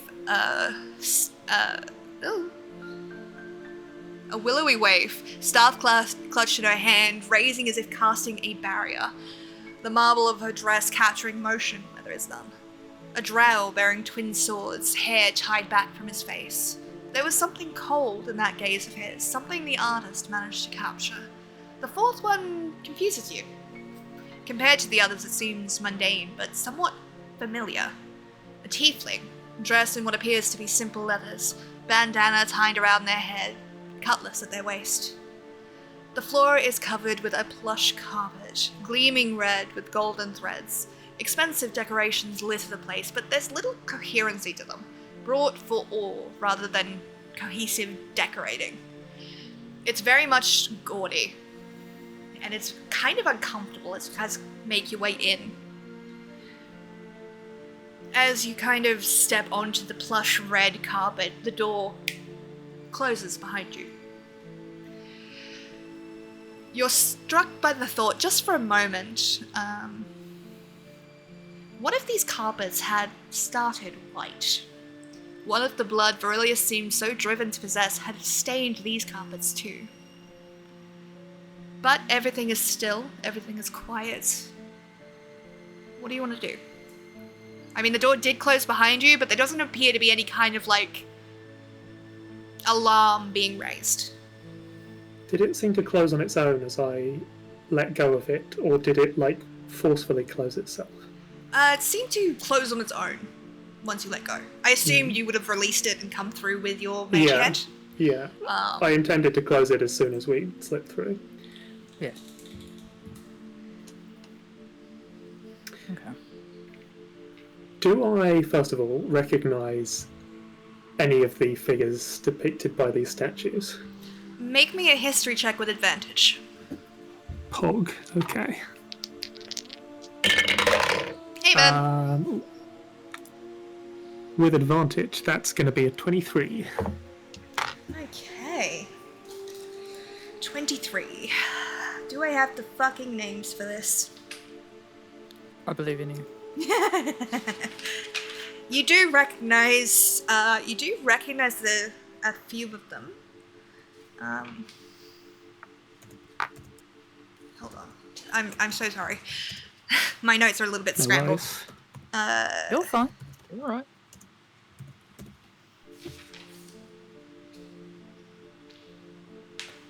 I got my old D20s that never fail me. I will have to come back to you on the names so I can keep this moving. But I will just make a note in your private chat. Oh boy. Actually, names. It's probably fine. That's just to me. I just need to put it there so I remember who it's tied to. You do recognize them. But not in the way you necessarily recognize old friends, or the way you recognized Zezra and Bradel. They are heroes. They were heroes.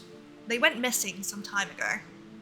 And there's something about them that just seems familiar to you. And it aches at the back of your mind. And I promise you will get to know their names as soon as I remember what they are. Yeah. Given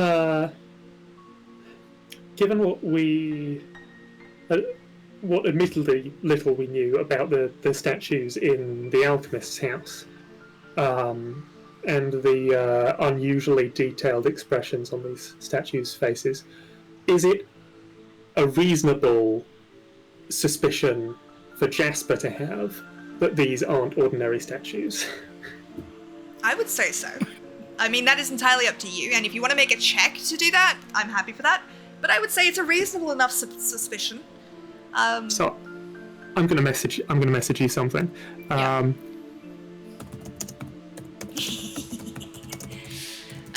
have missed this. I have missed this so much. Yeah.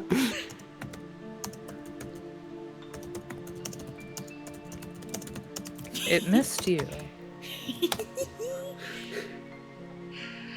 I don't think it's necessarily metagaming.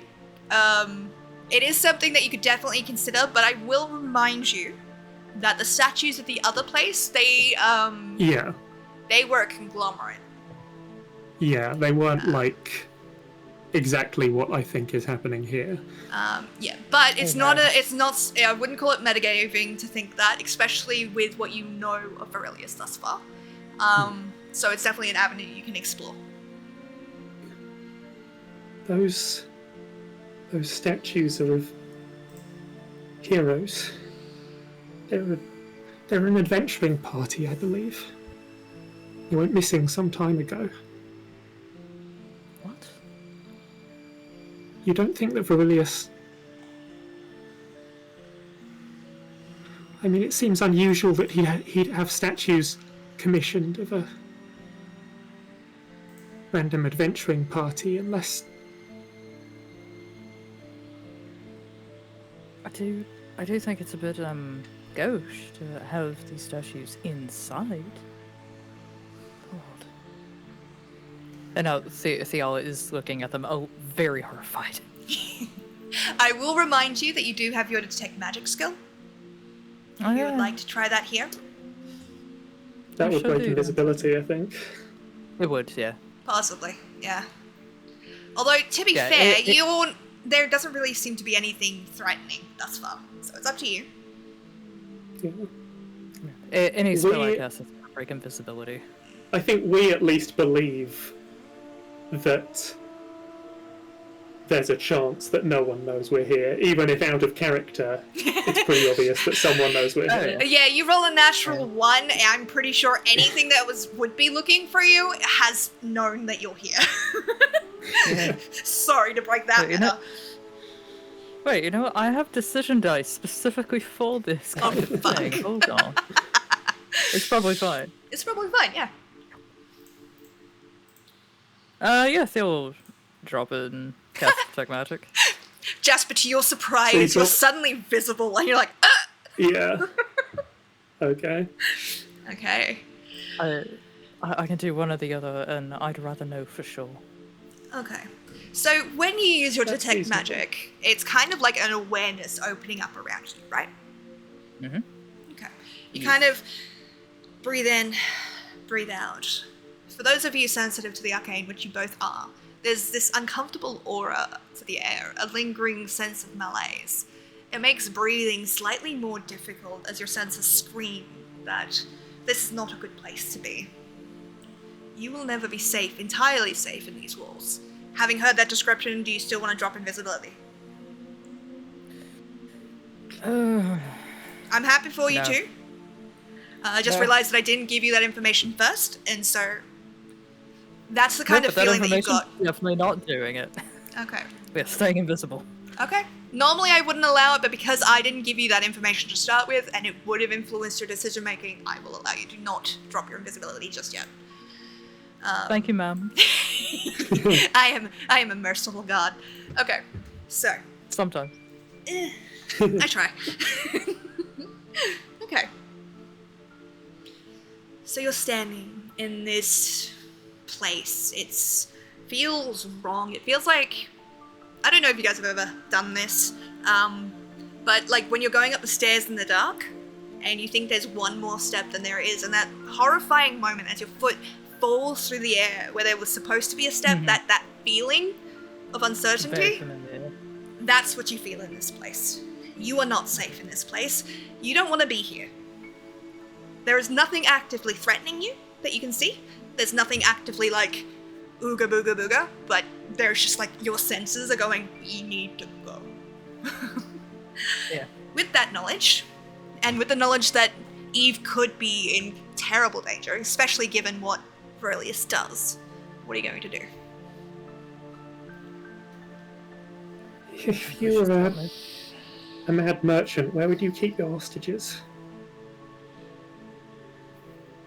No. A mad merchant with horrible taste, I would probably choose the most opulent looking room to show off. Okay, if you were a mad alchemist, where would you keep your test subjects? In a basement. And they look devastated that they even have to say it. I think that seems like the most obvious place to look. Yeah.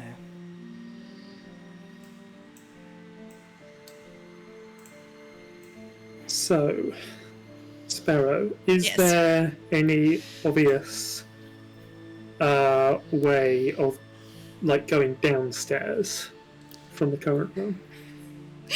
I have sent you a message, you guys, in the chat in this. From the Right. current room, no. There are 2 great doors either side that appear to lead off into hallways. And there is a staircase going up in this area. But you would imagine to get to a basement or anything in that nature, you would have to find... it wouldn't be connected to the entrance hall. Just as a logical thing.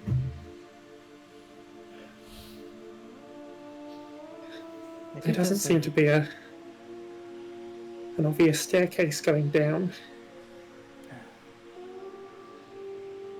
But there might be a secret door or something that splits off if we want to check some of the rooms.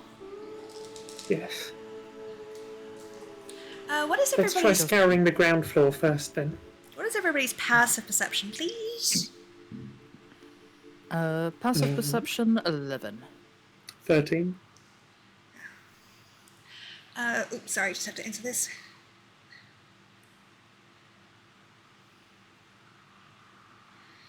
Okay, 13 and 11, right? Yeah. Yes. Okay. Both of you are able to hear this. You hear the sounds of, soft steps, faint music, almost echoing on the edges of your sensing, of whirling, tumbling. Thank you. A whirling, tumbling bird song that seems to draw closer and closer. What you do not expect, however, are the things that enter the entry hall. Reminder that you are invisible, so you're okay. But the doors open on the left side of the room, and they are perfect ceramic dolls.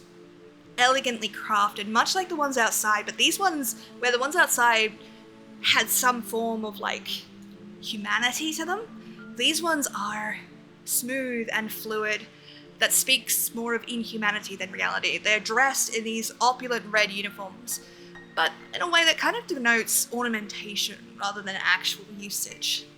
One is delicately holding a tray with drinks on it. They are making their way across the entrance hall. What are you guys gonna do as they're not gonna hit you, but they are gonna pass by you? Is there anything you'd like to do in this situation? I think provided they aren't walking directly into us, it might be better to just stay still so they don't notice that we're here. Okay. I'll get you guys both then to roll me another stealth check. Please, my real dice. Please. 12. 12. Okay, let's fucking go. 19. 19! Okay. Alright. Interesting. All dice are the best dice. Okay, so as they get closer, they seem perfectly serene, beautiful almost in their movements. And as they get closer, it's then that you can feel this kind of aura emanating for them, this unrest beneath that perfect ceramic. A chaotic mess of jumbled voices and agonized wailing just on the edges of your senses. They do stop in front of the door, briefly. Like,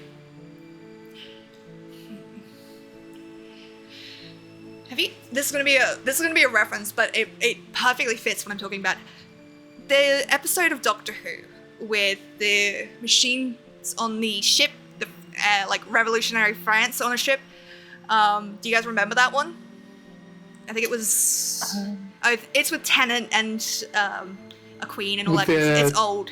Yeah, I think I know the one you're talking about. Yeah. There's a moment when all of the machines turn to look, and it is the most fucking creepy thing. And then they advance. That moment of all of them turning to look is very similar to what happens here. They stop, they turn to look at the front door, tilt their head to the side, a mockery of confusion, straighten up, and then continue to walk out the other door. Is the cacophony of voices It fades. similar to the sensation I felt from the statues in the alchemist's house? Yes. These automata,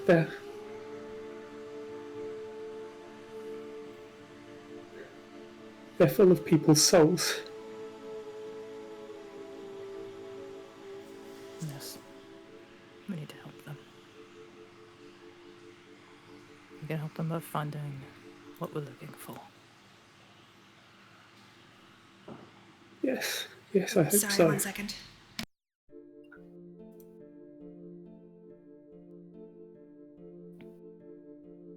Sorry. The confusion that they showed, does it seem to indicate that they've noticed something amiss? Roll me an insight check. Okay. I believe in you. You probably shouldn't. That being said, 15. 15. Okay. When they turned to look, it did almost feel like they were looking for someone specifically. And the fact that they couldn't see anything did confuse them. But at the same time, they're not given the right to question. You get the feeling that there is a very specific set of behaviors that they are allowed to do. And investigating at the moment is not one of them, as the house is not currently on a state of alert. Okay. So they may have sensed you, but for the moment, you're not currently triggering anything that's causing alarm. It seems like they know that someone's here, but they lack the ability to actually see us. Yes. They may not have their own will to check. We'll have to be faster than we thought.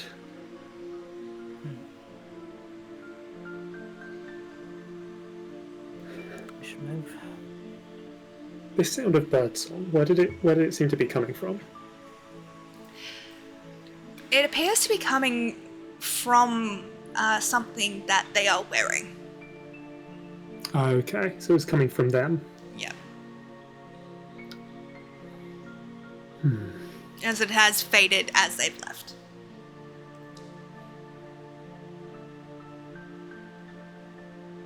Do we try following them, or do we try and deliberately go where they aren't? I think considering how easily they noticed something was wrong, we should probably go where they are not. We risk them noticing even more if we follow. I concur with that. I think the most important thing is finding proof, not confrontation. It's true. If we're looking for proof, the place that I would normally look would be like a study or a library or a laboratory of some kind. Yep. Agreed. Is there any indication as to where we might look for that, or is it just a toss-up? To give you, to not make you do a bunch of pointless checks and shit, I will say if you want some form of study, that would probably be upstairs. Some form of laboratory would be either downstairs or somewhere connected to that waste chute, I would think. That's what you've got so far. We could try top down. Look for a study. I hate to say library.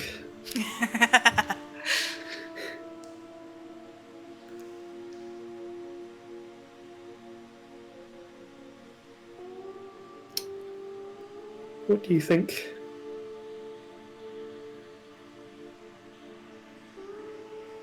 Are you still there, Space? Oh, god damn it. Oh, go.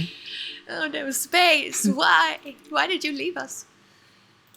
I think they sent a message. Sorry, I have to step away again. Yep, while Sparrow describes this. That's all good.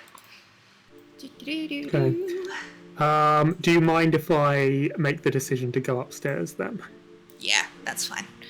I won't Because lock it I into a have whole strange hunch that it would be most prudent to go that way first. I mean, you do what you want.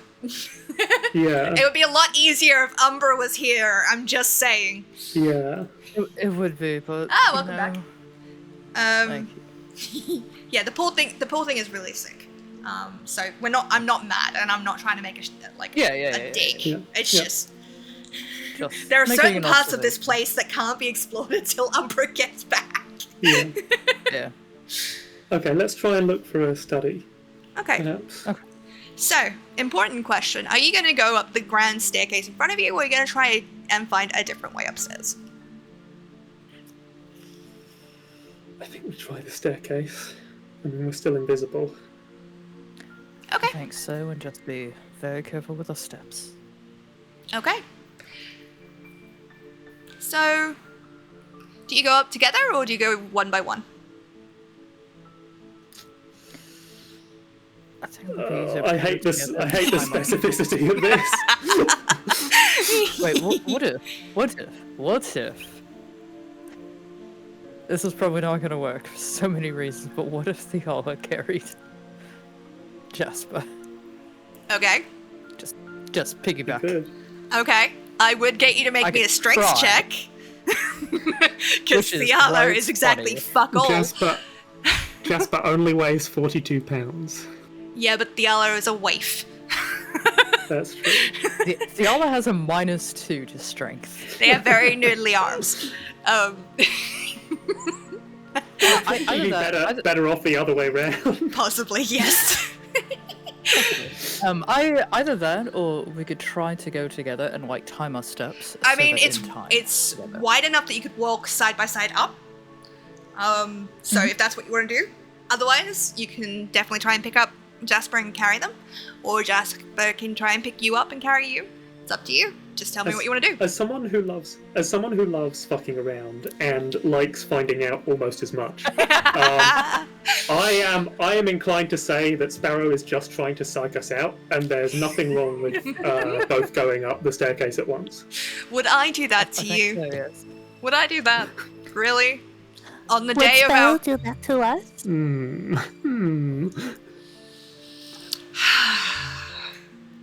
Fucking so yeah, space. let's go up. Okay. Let's go up together and maybe try to time our steps. Yeah. You want to try and time your steps?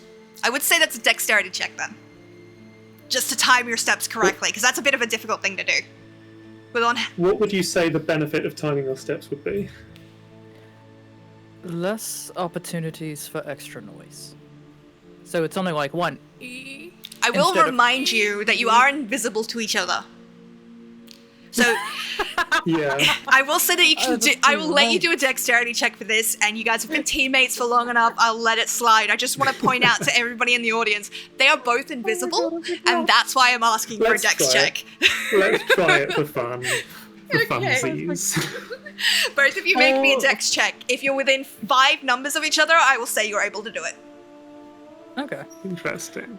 So if we both roll really bad, Yeah. Actually, let's be a little bit more fair. Let's say 3 numbers of each other, because that's less of a Great. margin. Okay. okay. Within 3 well, numbers of let's each other, both higher roll or natural lower. ones. All right. That's a 3.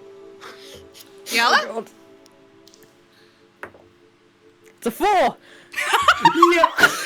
The one time both being really unlucky is actually really lucky. Christ.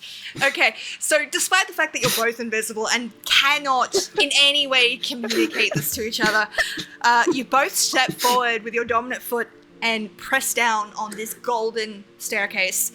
There's a moment as you're like, wait, what the fuck? Nothing seems to happen. You take the next step. Again, nothing seems to happen. Do you keep going up? I was going to ask. Unless we can actually see going something up? that's obviously dangerous, I think we continue going up. Sorry, Space, what did you say? Like, you say nothing happens, and my brain is immediately going, okay, are we actually going up, or are we just, like, still flat? Yeah, I assume that you've, put weight on the stairs and not gone fully Okay. up yet. Yeah. So Okay, that's the perfectly stairs fine. are not an illusion. Okay. Yeah, stairs are not illusions. They're there. Okay. Yeah, I think we keep going then. Okay. Yeah. You guys are going to make your way up the stairs. Do either of you touch the railings or take any particular look at the stairs that you're going up? No. I mean, I'll be looking at the stairs. I won't be peering at them closely, but I'll be looking I'll be keeping an eye out. Okay. Then let's just say it's a perception check. Just a flat Okay. one. 9. Okay. They look like shiny golden stairs. They Nice. look tacky. Nat 20! Nat 20! Yo! Okay, so you roll the so it's perception now check put up at too. 21. 21, nice. Yeah. It's as you're walking up these stairs that something kind of... I don't know if you guys have played Baldur's Gate 3, where Nope. you're in the Hags area. No? Okay. As soon as I introduce an arachnophobia mode, I'll fight it. Absolutely fair. Although I've not really encountered too many spiders that much, so It's in without that it. first part. No, that's fair. Absolutely fair. Okay. So, as you're walking up, it's almost like a veil lifts from your eyes. And while the staircase is indeed golden, and it is tacky, 24 karat, I could have done anything with this money, but I made it into a staircase kind of gold. It's killing me that we're invisible to each other because Theal is making faces that Jasper has never seen that are like Just wait. anxious and just so. Ugh. So, while the staircase is gold, the railing, which appears to be wooden, it appeared to be wooden as you were climbing. It seems to shimmer and shift. And instead, gore warning for people who are sensitive to that kind of stuff, it is made up of animate limbs holding onto each other to create the stairway. You can see them still kind of pulsing with life. It's very uncomfortable. It's very disgusting. Pretty sure some of it's still juicy, and so you can kind of still see blood running down the sides of things. But imagine a railing created of dead limbs. That's what's holding this. Yeah.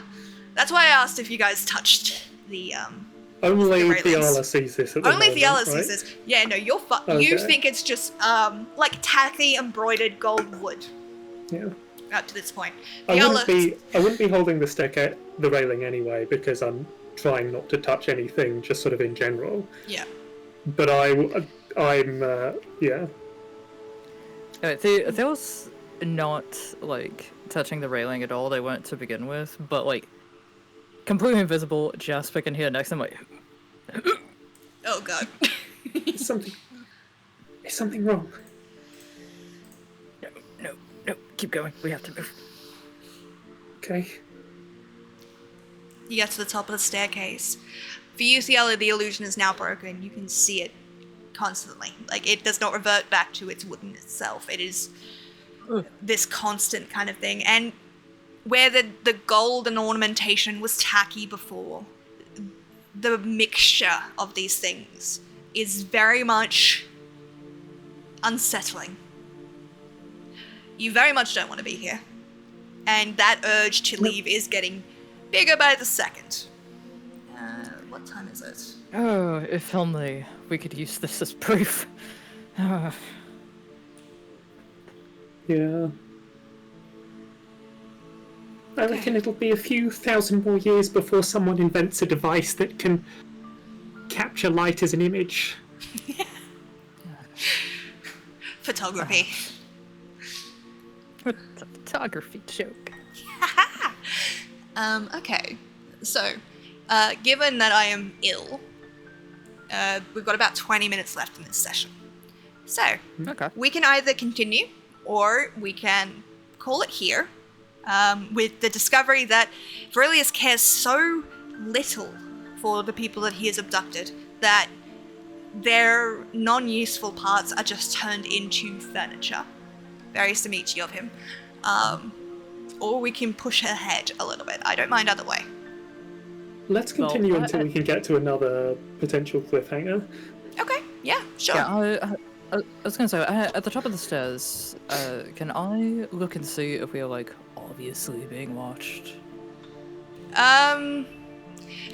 What would you do to do that?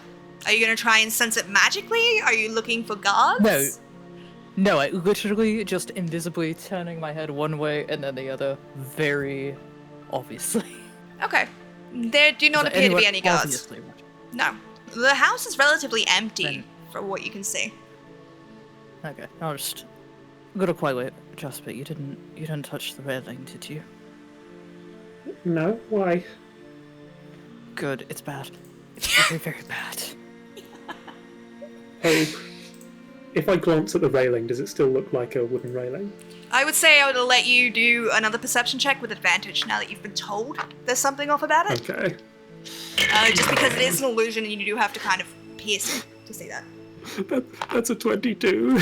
Okay. Yeah, Nice. Fucking nice. Okay, so as you kind of turn to look at Thiala's urging, what you see horrifies you.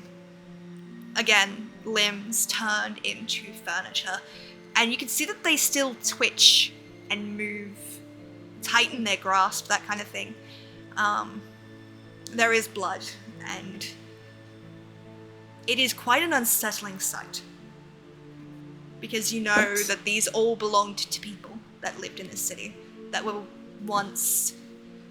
They could have been anybody on the street, and you would bet that nobody knows that they're missing. Are those? Yeah. I noticed it about halfway up. Who would?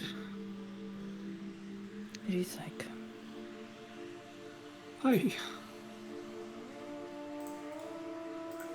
We need to keep moving. We do, but actually, Sparrow, as you say that, I realize I have to ask. Thigala will hate it. Mm-hmm. Do they recognize any of these limbs or hands? Ooh. Okay, I'm gonna need you to make me a history check, please. Oh no. With advantage. With advantage. Okay. That's something I'm good at. How dare you, dice? It's a 14. It's a 14. Okay, so looking at this, it's horrifying. You don't want to look. Every part of you wants to pull away. But you make yourself look. You make yourself see this. Not just because of what it is, but because you both hope and fear to find something here. You do not find necessarily the hand of a person that you are looking for. You do, however, see the signet of perhaps someone that was tasked to guard them. Oh no. Oh boy. Alright. Got it. Just making a mental note. Yeah.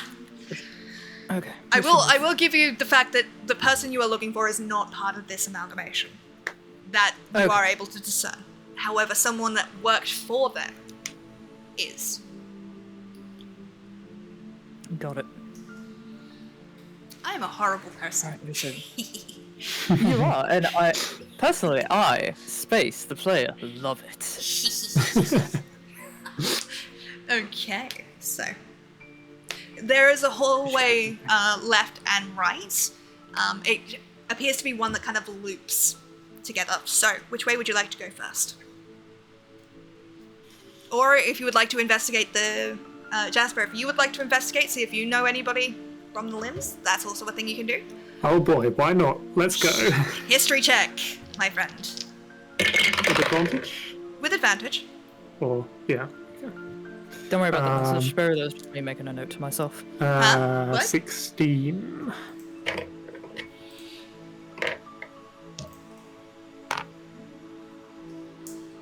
Sixteen. Okie dokie.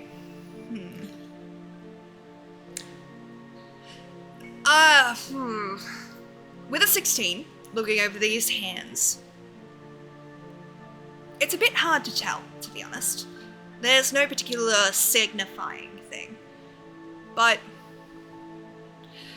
one of the hands near you, one of them's a smaller hand, more almost like a gnome-sized hand. And I'm going to put this out here, it's not a child. It's not a child. Children are not being harmed in this story. Sorry to disappoint those that really look forward to it. It is indeed a gnome. It's not the hand of somebody very, very close to you. Because you've seen all three of them very recently. And this seems like something that has been established for a while. However, the members of your particular house, do you remember them? Or had you kind of described them to me? Jasper would remember them. Jasper would remember them. One of them was indeed a gnome scribe. Quite effervescent, quite fun. Last time you saw them, they were helping get you out of the city. since then, you've had little contact with them. And there's something about that hand that strikes you in a familiar way. And I would say with a 16, you can be relatively certain that you know the person that donated that limb. And that it indeed was someone you knew. Someone from your house. They were the only friend I had left when I left the city.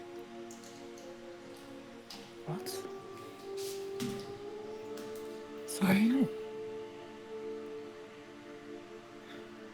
From the minor house of historians,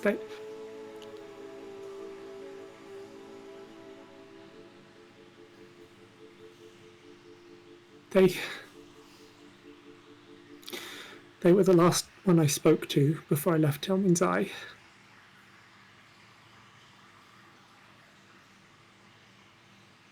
sorry. We will get revenge for this.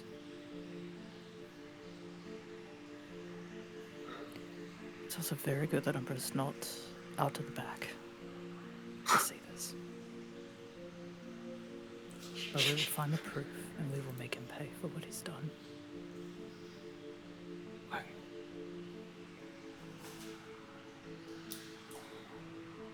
Let's go. Let's move. Which direction are you heading in? Left. Okay. Left. How long does your invisibility last, by the way? It lasts for 1 hour. 1 hour? I thought it was 10 minutes. Okay. Then you've still got plenty of time. You begin to make your way to the left. Each step on the plush carpet just really kind of honing in on the fact that this is a person that does not care about lives. This is a person that cares for money, for wealth, and above all, his own safety and his own desire. People are as replaceable to him as this carpet is. It's a sickening thought. As you turn the corner, a hallway kind of like extends forward. More of the same kind of ornamentation, very, like, I use the word tacky a lot, but it's genuinely the best descriptor for that kind of thing. It is someone who sees the idea of wealth and apes it. It's not someone that understands it. There are a couple doors. Each of them are currently closed. 2 on the left, 1 on the right of this hallway. And at the very end, the hallway turns to the right. I'm gonna give you guys a chance just to I'm gonna get you guys both to make me an intelligence check, because your characters might have noticed this and you guys haven't. So go ahead and roll that for me. Personally, I think this guy understands wealth extremely well.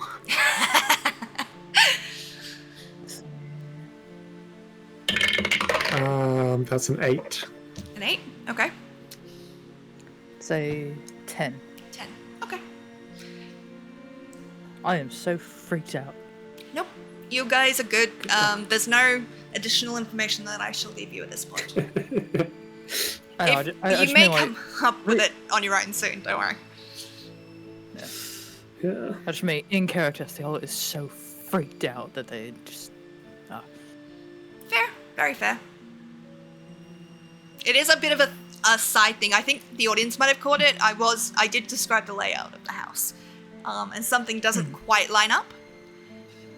Which is what I was kind of hinging towards your characters, but neither of you kind of click on it, so... You've got the hallway ahead of you. So we turned left. There's a hallway ahead of us. There's a door on the left. You turn right. Correct? You turn right. Yeah. We turned right. Yeah. Okay. No, we started going upstairs, and then we go left, and he said... Oh, yeah. Sorry, yeah. On the So left, you go left. on the right, and then it Yeah, turns so you right. go left, and at the end of that left little bit is a turn right to go down the corridor. Sorry. Like a giant square. Okay. Sorry. So on this immediate stretch of corridor, there's a door on the left and on the right? There are 2 doors on the left, 1 on the right. Okay.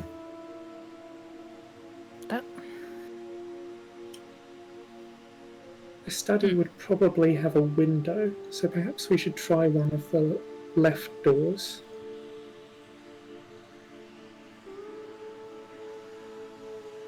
Perhaps.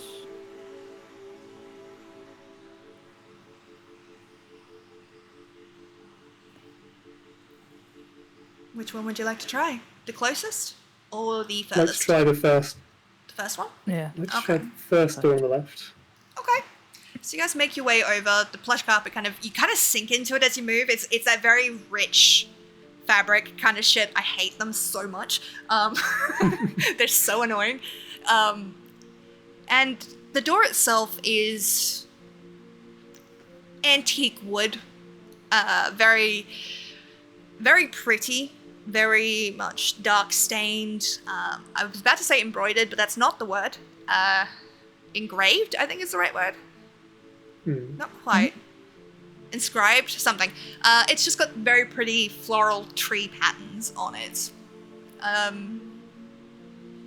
The door handle is a polished gold.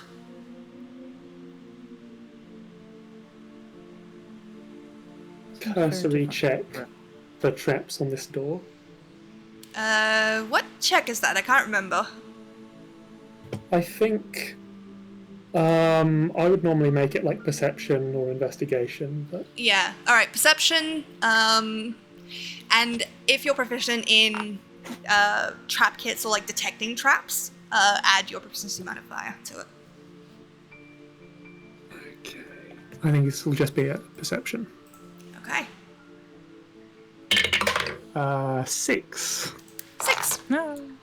As far as you can see, there don't appear to be any traps on the door. Okay. I will try the handle. Okay. You reach towards the handle, and as you touch the gold, there's this horrifying softness to it. And your eyes kind of are fighting with your brain. Do you try and push through, or do you just want to try and open the door and not think about it? I want to open the door and not think about it. Okay. You force this down. You're like, I know. I don't want to think about it. I know. You twist. Again, it's just too much give. It's very uncomfortable. But you do twist and the door pushes open, revealing what appears to be a small guest room. The bed is quite... The first thing you kind of see, it's polished, but clearly hasn't seen any use recently. 4-poster, cherry wood, very much expensive. There does appear to be a journal sitting on the far corner of this room. On the vanity table at the far corner of this room. A large mirror is sitting on top of that vanity table. But for the most part, it seems quite a normal looking room for a place like this. I would like to sneak over and try to have a look at the journal. Okay. I will get you to roll me a stealth check, please. Okay. With advantage still? With advantage from invisibility, yeah. Yeah. While he's doing that, does the room look 15. like it has been just recently used at all? 15. It does not look like it's been used recently at all. And that's weird. Like... No. It feels like a room that should be used. And, like, the fact that there's a journal in this room kind of implies that it has been, but the bed is perfectly made, almost. Too perfectly made. Okay. For the 15, you sneak over towards the vanity, towards this journal. And as you get closer... What was your passive perception again, sorry? 30. As you get closer, you hear the faint sounds of sobbing. Coming not from the bed or anywhere around you, but from the mirror itself. You're not currently in a way to be reflected, even if you were visible. But if you get closer, you would be. Do you want to get closer? Yes. Okay. Jasper, as you move closer, this kind of strange feeling settles almost under your navel. It's this very, cold dread. As you get closer towards the mirror and the journal thus in, you glance up. Because of course you do, just to be sure nothing's looking down at you. Which is why you're able to see immediately the crying face of a woman inside the mirror. And her sobs stop as she glances down, and you see yourself reflected in the mirror, despite the fact that you are indeed invisible. Fear fills her eyes. You haven't seen a ghost look afraid before, but now you have, as she kind of almost scrambles towards the glass, fingertips pressing against the surface. Run! You can't be here! You have to get out of here! Please keep your voice down. You have to go. She looks terrified. Absolutely terrified. And there's this cold feeling now throughout the room. Diala, for you, it is despite the fact that you are generally cold normally, this is like someone just turning the aircon up around you. You're aware of the feeling, but it's not as internal, if that makes sense. But for you, Jasper, it's like being plunged into cold water. We know it's dangerous here. We don't really have a choice. No, and there's something strange with the mirror. It seems to flicker. And she gasps out, "Run." Just once. As it begins to change.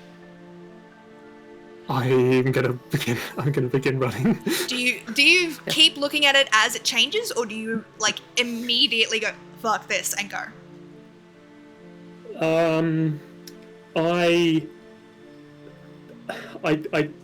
don't want to look back until I'm confident that my reflection will not be visible. Okay. Then I'm gonna get you to give me a wisdom saving throw with advantage. Oh. Okay. Hey, quick question. Who has the bag of holding right now? I'm gonna say you. For this next bit, you have the bag of holding. Umbra is out and is just following along very sneakily. Why I'm asking. Yeah. You understand why I'm asking. Yes. Jasper. Almost... You don't want to look. There's no part of you that wants to look. But for a second, the voice that calls out to you calls out your name, but calls it out in a voice you know. Your mother's voice. Jasper, darling! And you look, you can't not. If they're here, you need to be aware of it. And looking back, you can see them. They're in the mirror. They look a little bit worried, a little bit scared for you. Come closer, dear. I can barely see you.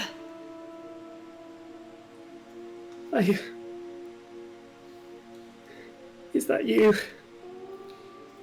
Is that really you? I can barely hear you, my love. You've got to come closer. Am I magically compelled to come closer? You're not magically compelled to come closer. Not yet. But you do believe this to be your mother. So take from that what you will. Diala, can you make me a wisdom check? You're not being influenced by the mirror, but I want to see what you see in this situation. Yeah, I was gonna say, Theo is definitely hearing him. Let's see. Oh boy. Oh, wisdom's so good. What'd you get? Okay. A 17. A 17. What you hear outside of that girl sobbing is this incredibly beautiful voice. Just this soft, lulling voice calling to Jasper. And you hear what they're saying. But the words are not, the accent is not familiar, the voice is not familiar. This is not whoever it's claiming to be. It feels instead like some form of spirit trap, like a siren of some form, but you're not quite sure. Because those usually, require water, for one thing. Fiala, she's... My mum's in there, I can hear her. Please, Jasper, I need your help. You've got to come over here quickly. I don't think it's her, Jasper. Can't you hear her? I can, but I don't think it's her. Why would she be here? You're smarter than this. Think. Make me a persuasion check. Ooh, I don't get to do that often. And this is just to give Jasper the chance to kind of hear reason in your voice, more than anything. Be a 17. Alright, Jasper. I will give you the option. Do you hear the other? Are you convinced? Just barely. Something in their words strikes you. Something... Why would your mother be here? You know where she is. Why would she contact you through a mirror? But that voice, it's so damn like her. It has the same inflection, the same warmth. Something is going on and you're not quite sure what it is. This can't be real. This can't be real. I don't think it is. You should step away from it. It calls again, begging. Please, I need your help. You have to come closer. It's getting dark here. Please.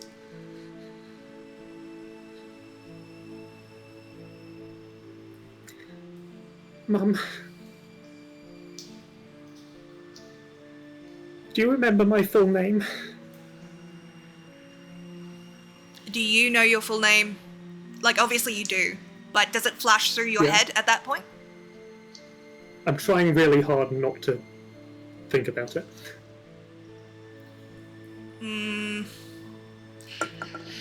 I don't know. For clarification for people watching, just so I can kind of puzzle this out myself, because I'm not quite sure how to approach this. You are currently under the effects of a detect thought spell.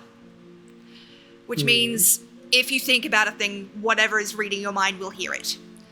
Since you failed the will save, I'm inclined to make you but you're aware it's not quite right.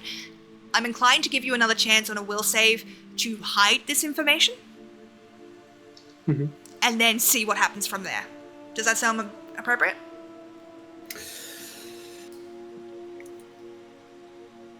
I have an idea. Hit me. I am deliberately not going to try and hide it from the voice in the mirror. Okay. What is your full name, by the way? I've completely forgotten. One second. It's been a while. It's been a while. It has been a while. It has been a while. Come on. Come on, Google Drive.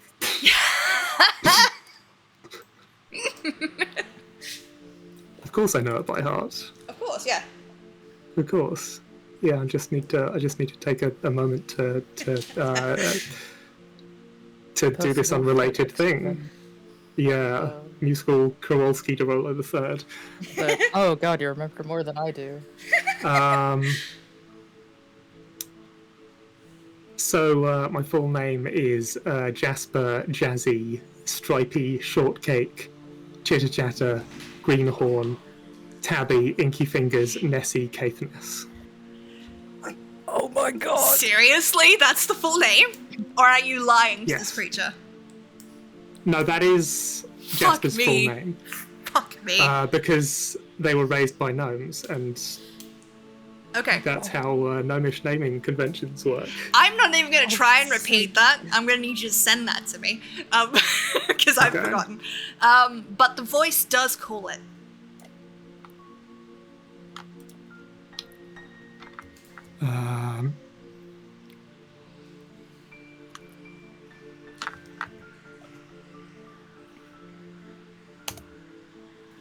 you.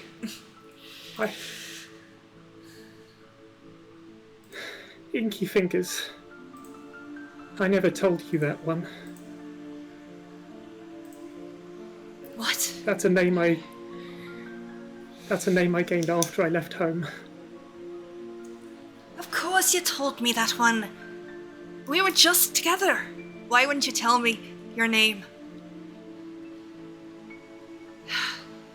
Jasper, please. I need you. Don't leave your dear old ma alone in the dark. You're not her. Jasper. The voice drops, angry. Like every time you were scolded as a kid, every time you did something wrong, every time you disappointed your parents, that tone, and it shivers down your spine. For you, Theala, you hear these almost demonic layering to it. The mirror seems to almost begin to vibrate. The candles within the room begin to flicker. I still can't bring myself to turn away from the mirror, but I'm backing away frantically. Jasper! Jasper! Shut up! Shut up! You're not her! Jasper, we have to leave right now. We have to leave this room. Alright, I'm giving you the chance to do one action. What is it? You're both together near the door. Do you leave or do you stay? I'm running. Running? Theala? Running. Okay. With this horrific screech of metal kind of like scraping against the chalkboard, that very inhuman sound, you see thin black tendrils begin leaking from the mirror. Not sure what it was that entirely forces you to move, but like it's an instant, I need to not be here. I need to go. And both of you bolt out of the room, slamming the door shut behind you. This thing is screeching in rage. Jasper, for you, it's your mother screaming at you to get back in here, to do as you're told. And it's only as the door slams shut and your gaze on the mirror is broken that the voice changes. But the voice becomes beautiful but haunting, and very much not the voice you were just hearing. It is filled with vile hatred, slamming against the room inside. You can hear things rattling, glass, almost like glass is beginning to crack. But as you shut the door, it does feel like a wall comes up between you.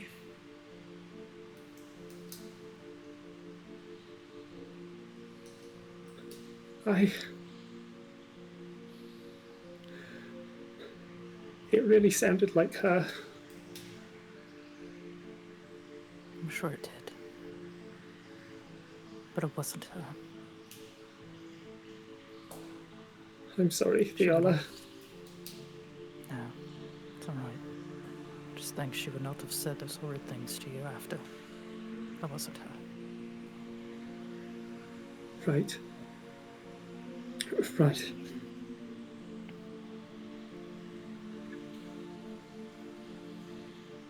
I'm almost afraid to check the next door. We have to keep moving. We do. We'll take care of this, and then you'll get to see your mother again after. I hope so. I know so. And as I say that, there's like just a little tinge of like sadness to the way they say it. Like, you're going to get something that I know I won't. Oh, my heart. I'm going to hold on to Theala's sleeve. I'm gonna say you had contact before you closed the door because you are both still invisible. Yeah. You're still invisible. That's why I'm holding onto Theala's sleeve. Okay. Oh, alright. So, you're standing in this hallway, a chill that defies the state of this place kind of lingering in you. The air is tense, and even more so than when you first entered, you get the sense you are not welcome here. You are not... Well, not that you're not welcome here. You're not safe here. In fact, the inhabitants of the manor seem more than willing to welcome you, as there's no hostility, other than what you've encountered from the mirror thus far. There are 2 doors left in this hallway. And I'm gonna say both of you roll me a perception check. That one for a 4. Christ! Oh boy. Oh boy. Yala, save me. I can't. It's a 4. Fuck's sake! No. Okay. I think the door we choose should be a cliffhanger. Yeah, that's what I was gonna go with, but alright.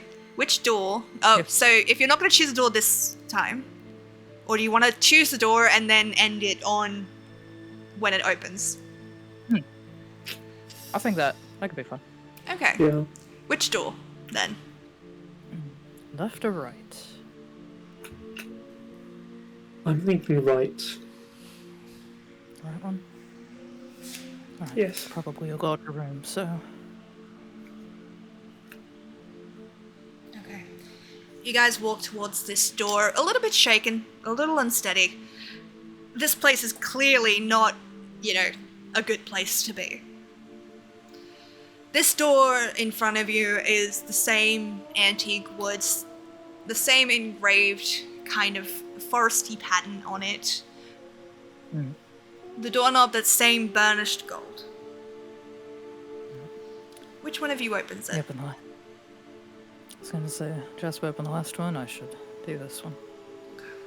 Your fingertips brush the gold, and it, similar to Jasper, you get that moment of softness, uncomfortable softness, and your eyes seem to blur. Now you can push through, or you can just open the door and try not to think about it.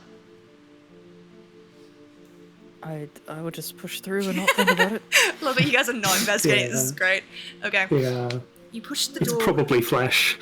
Probably flesh. Yeah. The Just door like that. swings open, and inside is a rather dimly lit room, but it is a grand one. It is massive. Bookshelves line each side and kind of twist away from you. I'll give you guys a map or something next time.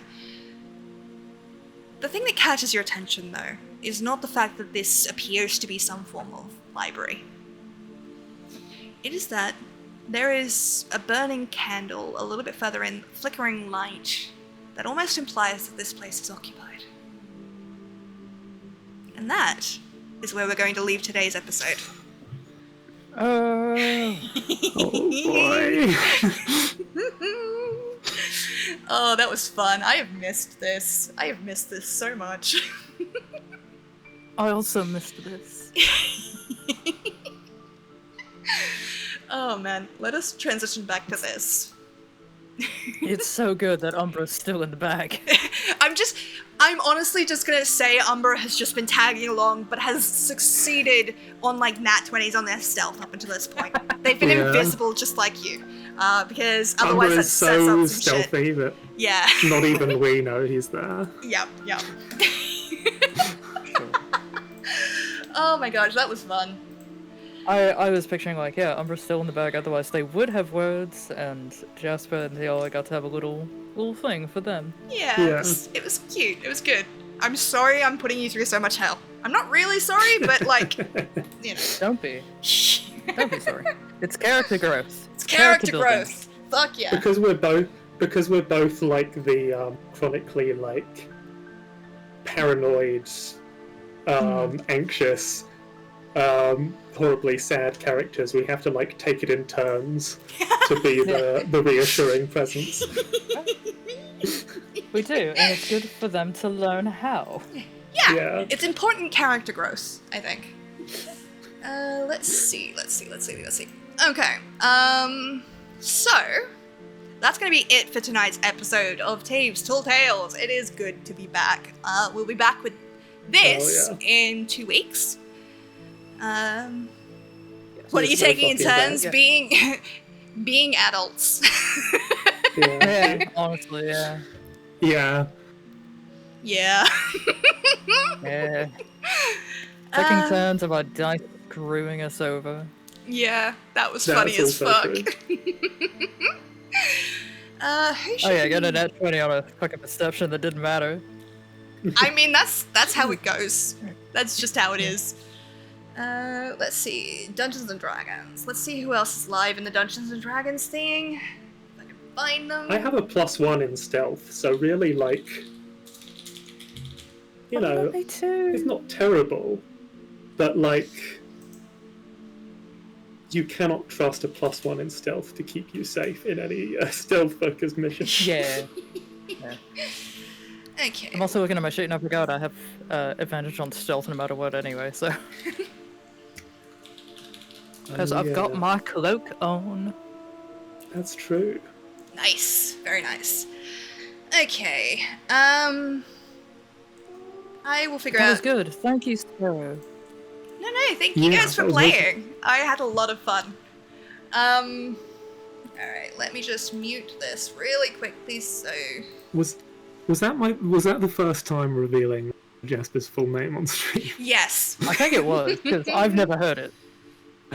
That's pretty Yeah. I've That's not a heard it, and I was like, phenomenal what name. the fuck? How many names do you have? As many alright. as it takes. As many as it takes. funny. Yeah. Okay. Alright. Alright, we're gonna go send some love to somebody we've not rated before. Ooh. Called Jack Square Peg. They seem like they're doing some fun stuff. So, I will be live tomorrow night with Final Fantasy Online, which will be a collab stream, so do come and check me out for that. Ooh. Oh yeah, it's gonna be a lot of fun. Thank you for being here. I appreciate it. These voice redeems will be available then. They just will not be available during D&D streams. And then on Saturday, I will be doing the Evergreen TTRPG, which I really hope people come back and check out because it's a really interesting system. Are either of you guys doing anything in the coming, week? Not in the coming week, but I will be returning to stream April 1st and 2nd. Hey, fuck yeah! Fuck Nice. yes! I have no appointments. I hopefully will not get sick again. That's a mood.